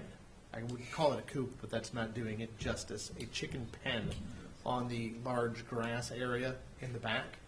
I mean, it's a 6x6 post, and it's easily 15 feet by, 15 feet by 25 feet, and it's just got chicken wire around it, and then chicken wire on top, because as it was explained when I went to view it, hawk took one of their chickens, so they built the pen. It's not in compliance. This one's tricky because the resource area that it may or may not be in, or the buffer zone that it may or may not be in, is still kind of in question through that filing. And now that filing is also sneaking up on having been with us nearly a year to deal with that. So I left it with them, and I spoke to some of the abutters about putting it in front of you guys to decide whether to issue that out as an enforcement or to somehow encapsulate it into one of the permits to go from there. At the speed that all of this is moving, I'm not sure how fast something is going to take place, but I think the fact that there's an open permit hearing and work was done while you're trying to permit something kind of flies in the face of the permitting process, because if you're just going to do it while you're trying to permit something else. Yeah. Well, there's also. And that was one of the first They're just gonna things. get rid of the chicken. Right, that was like one of Yeah. the first things That we was one of the said, so I first think this is like enforcement order. So my thought is to enforce it and just call for its removal. I wish there was a way we could also try to speed the process along for them getting supplemental information, because it's now drug on. The last correspondence I had with them was something to the effect of, the next time this appears before the commission, we're going to have to renotice through the paper and renotice abutters, because it's been even so long since it's even been heard. Since then, having spoke with their representatives,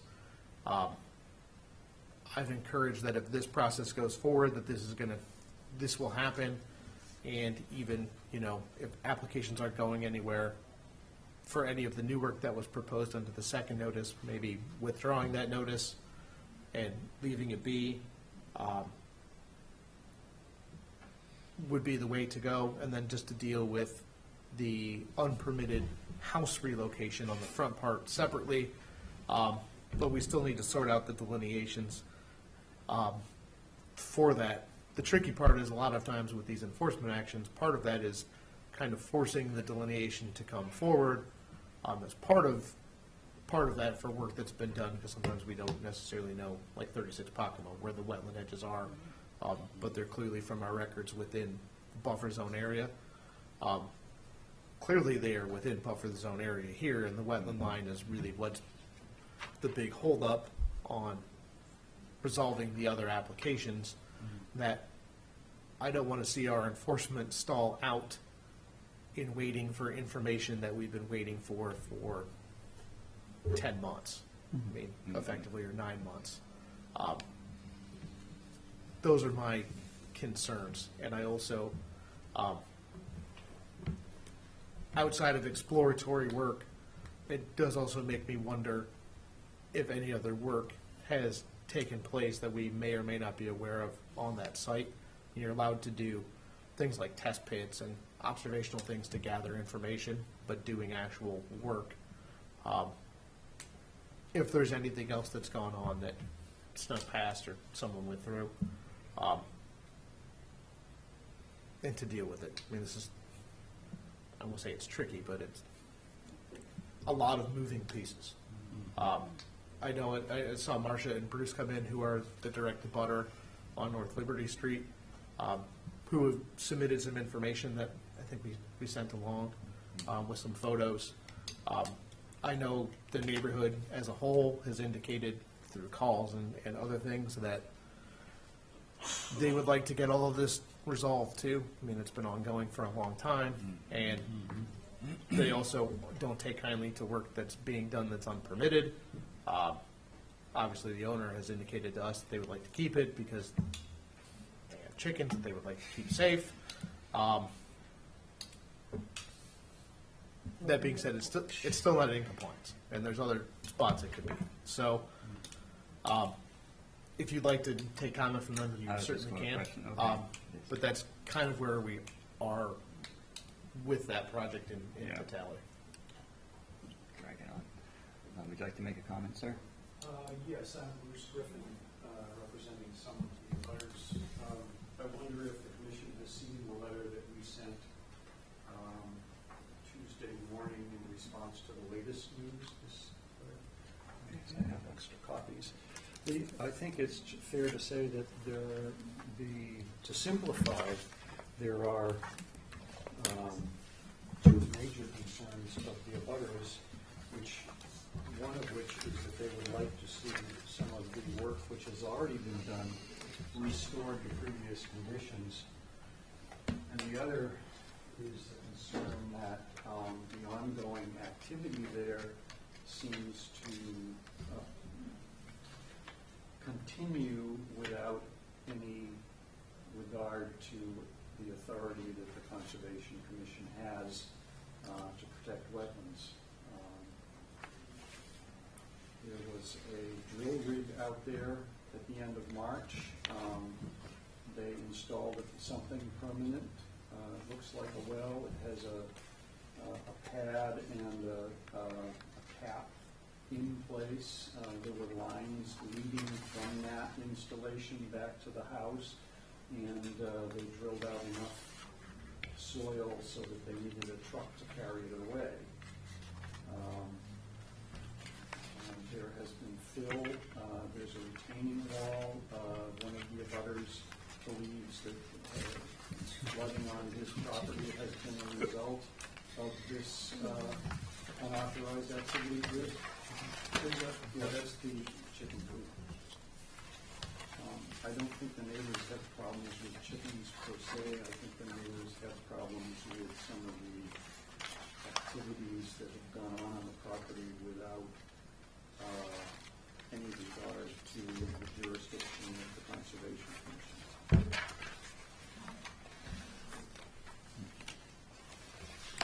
That's especially troubling since, I mean, when they first came in, they'd already done work without a permit, and we sort of, talked to them about it, and now they're doing more work without a permit. It's sort of like, which side of my face did they slap, and which one are they gonna slap next, It's all just kind of stuff. It's getting kind of ridiculous. Yeah. Yeah.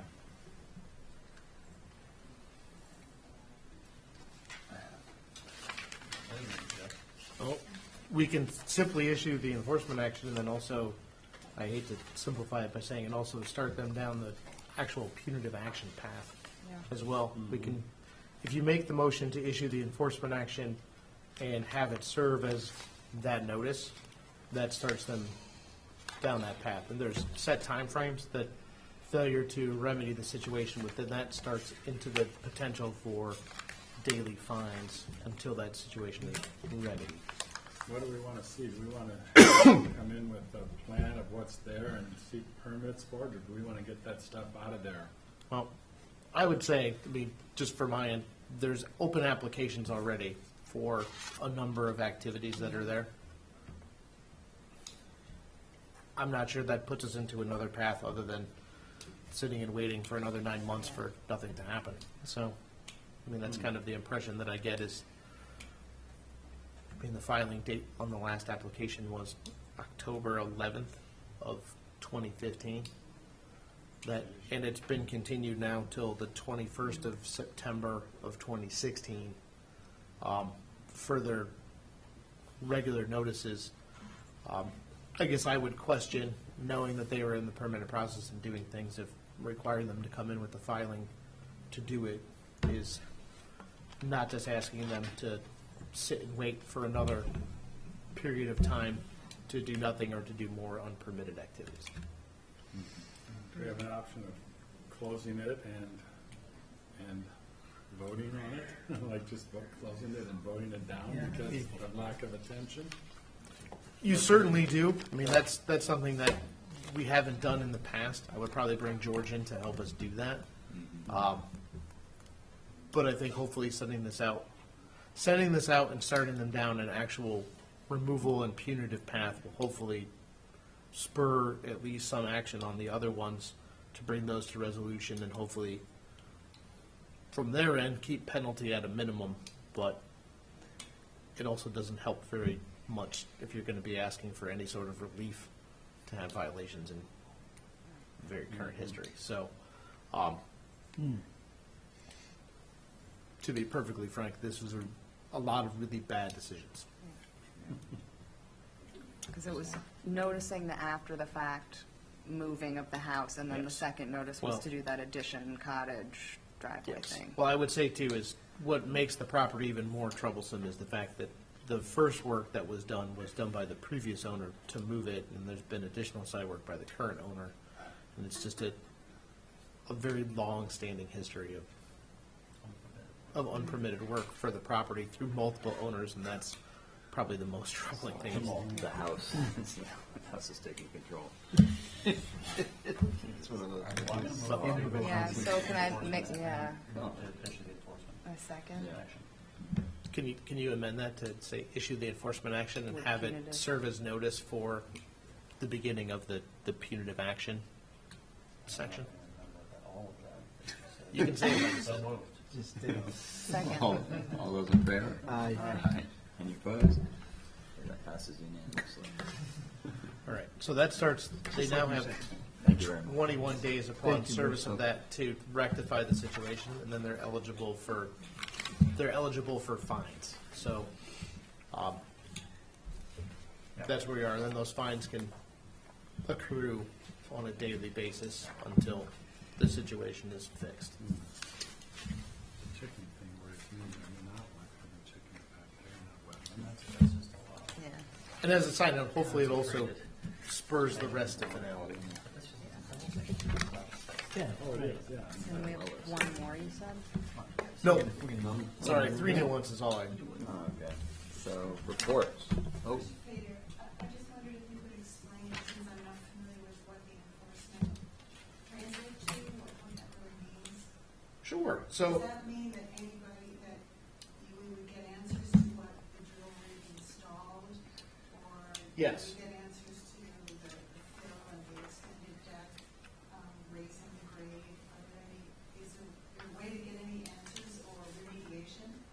Yes. So the purpose of the enforcement order is to restore and remediate unpermitted work that's been done.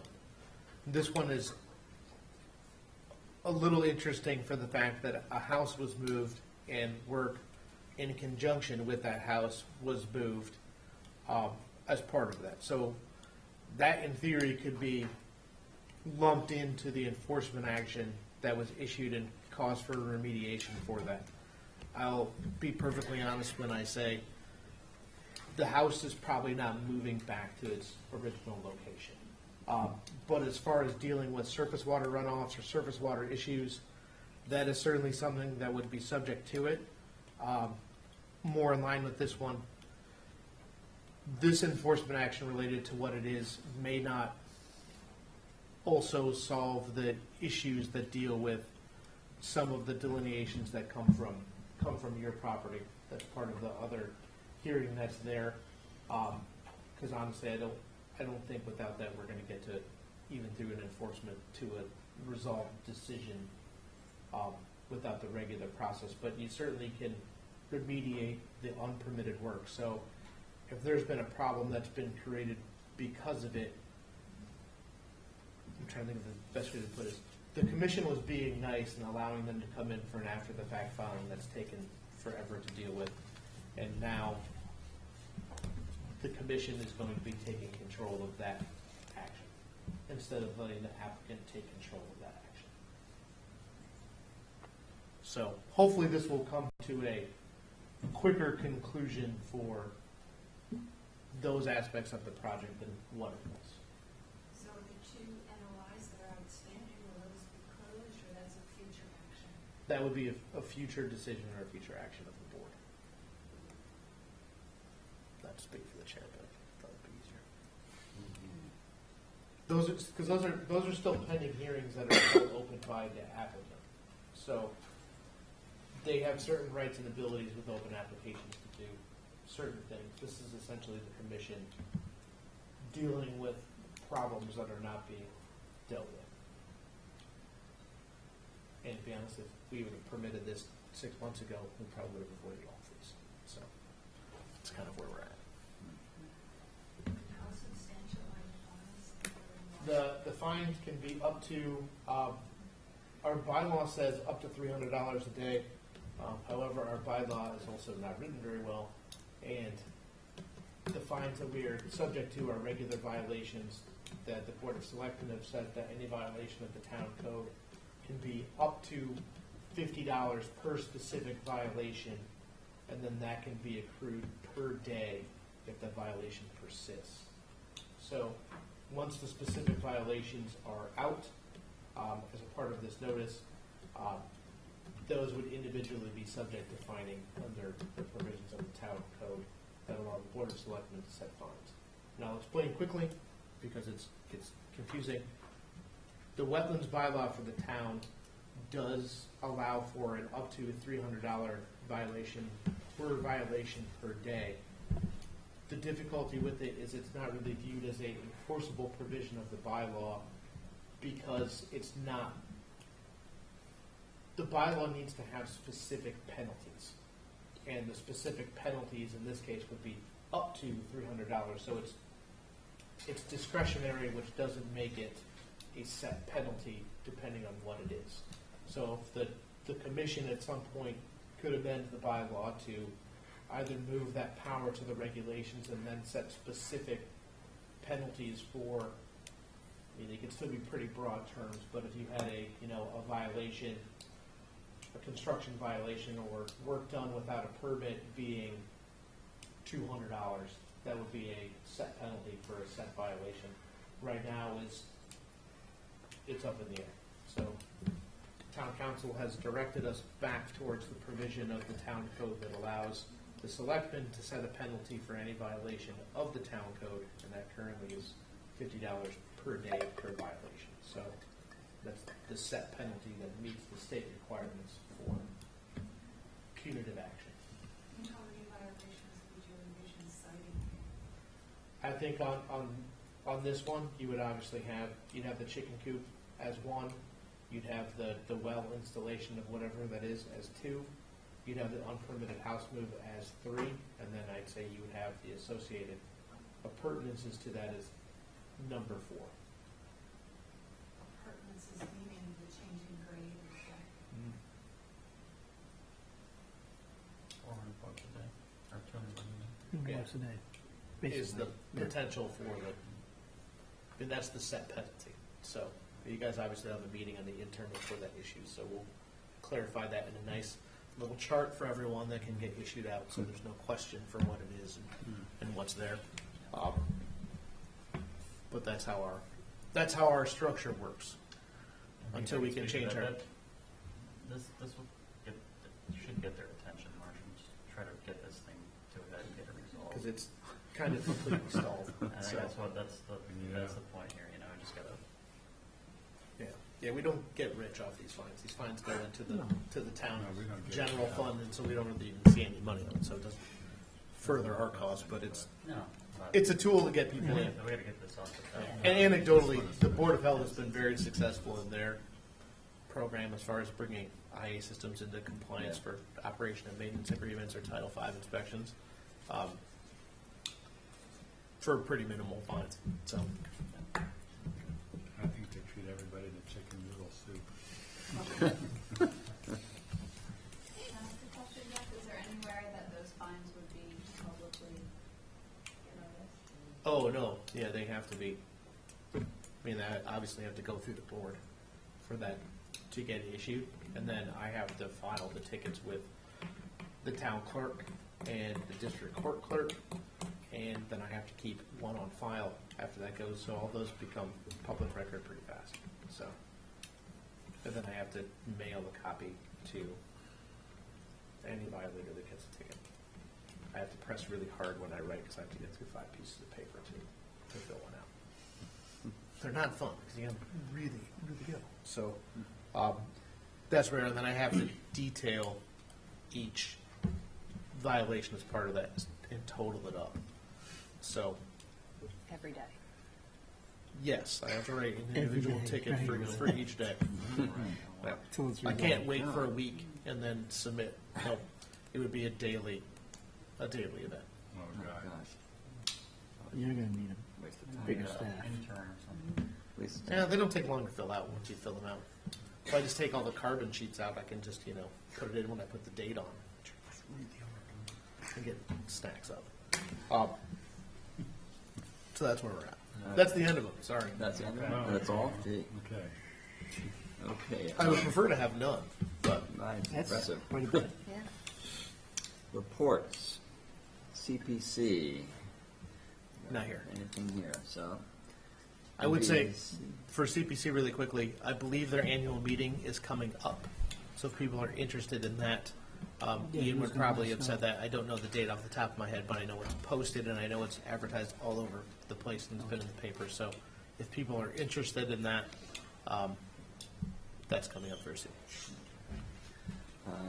Nothing relevant in MPEDC, Mosquito Control Committee. Nothing all that relevant. There's more mosquitoes this year than last year, but we had rain in July this year and we didn't really last year, so nothing out of the ordinary. Any other committees? Nope. Commissioner comments? I just wanted to say, on the Phragmite issue, that I don't want any of these groups that are getting behind us with some oomph to feel discouraged. I do think that the proper channels and all of the requisite kind of testing and certainly a presentation by whoever's going to be doing this, but I don't want to speak for anybody to say that I think we can support Phragmites removal, but Right. I do, but if this doesn't push through in their time frame, then it doesn't push through in the time frame. We've had many, many meetings, so kind of come the beginning of August and say, well, we want to be doing this in a month. It's like, well, Frag will be there next yeah. year. Don't worry. We like to say in our office, we get these calls all the time, that your procrastination is not our cause for emergency. Yeah. So Okay. that's kind of how it goes. Administrator, staff report. I don't really have anything too much to had a lot of enforcement actions. Yeah. So, and it's August, so everyone's running around like crazy a little bit. What's going on with plovers? I thought that had been flushed. Most of them have. Yeah, most of them are gone, yeah. The one site that we keep getting calls about and we're waiting for, and I sent something off this afternoon, hopefully I'll get a response back. South Shore Road is kind of the hot spot for what's going on there. Oh, really? For any birds. Most of Smith's Point is open again for vehicle traffic. Yeah. Really the last normal vehicle beach that has restrictions on it still is just South Shore. Everywhere else is pretty much open. So, Cascada? So, Cascada, or most of Great Point is reopened now. Reopened. So, you can almost say more. But it's starting to go through. I will say right now it's going to be a good time of year for bird watching if you're into that kind of thing. Yeah, It's there's kind of starting. so. That's it. That's it. Well done, Andy. Yeah, good Nice job, job. Andy. Good job, Andy. Hey. We'll let you keep. I'll get better. We'll let you keep the job. Can I get the new one? When are these printed up? We print them right before the meeting usually. Did you print one off at home? Well, I mean, they don't match they're obviously a little different than what we get on our Yes. site. Yes, they So, are. Yeah. So it would be nice to have a little. I'll just try to get in here a little earlier so I can kind of peruse it. Oh, Get yeah. down to a little I mean, detail. Just get a copy. we make sure because sometimes continuances come in late or whatever. We do need a motion to adjourn though. Oh, motion to adjourn? So moved. All in favor? Aye. Right.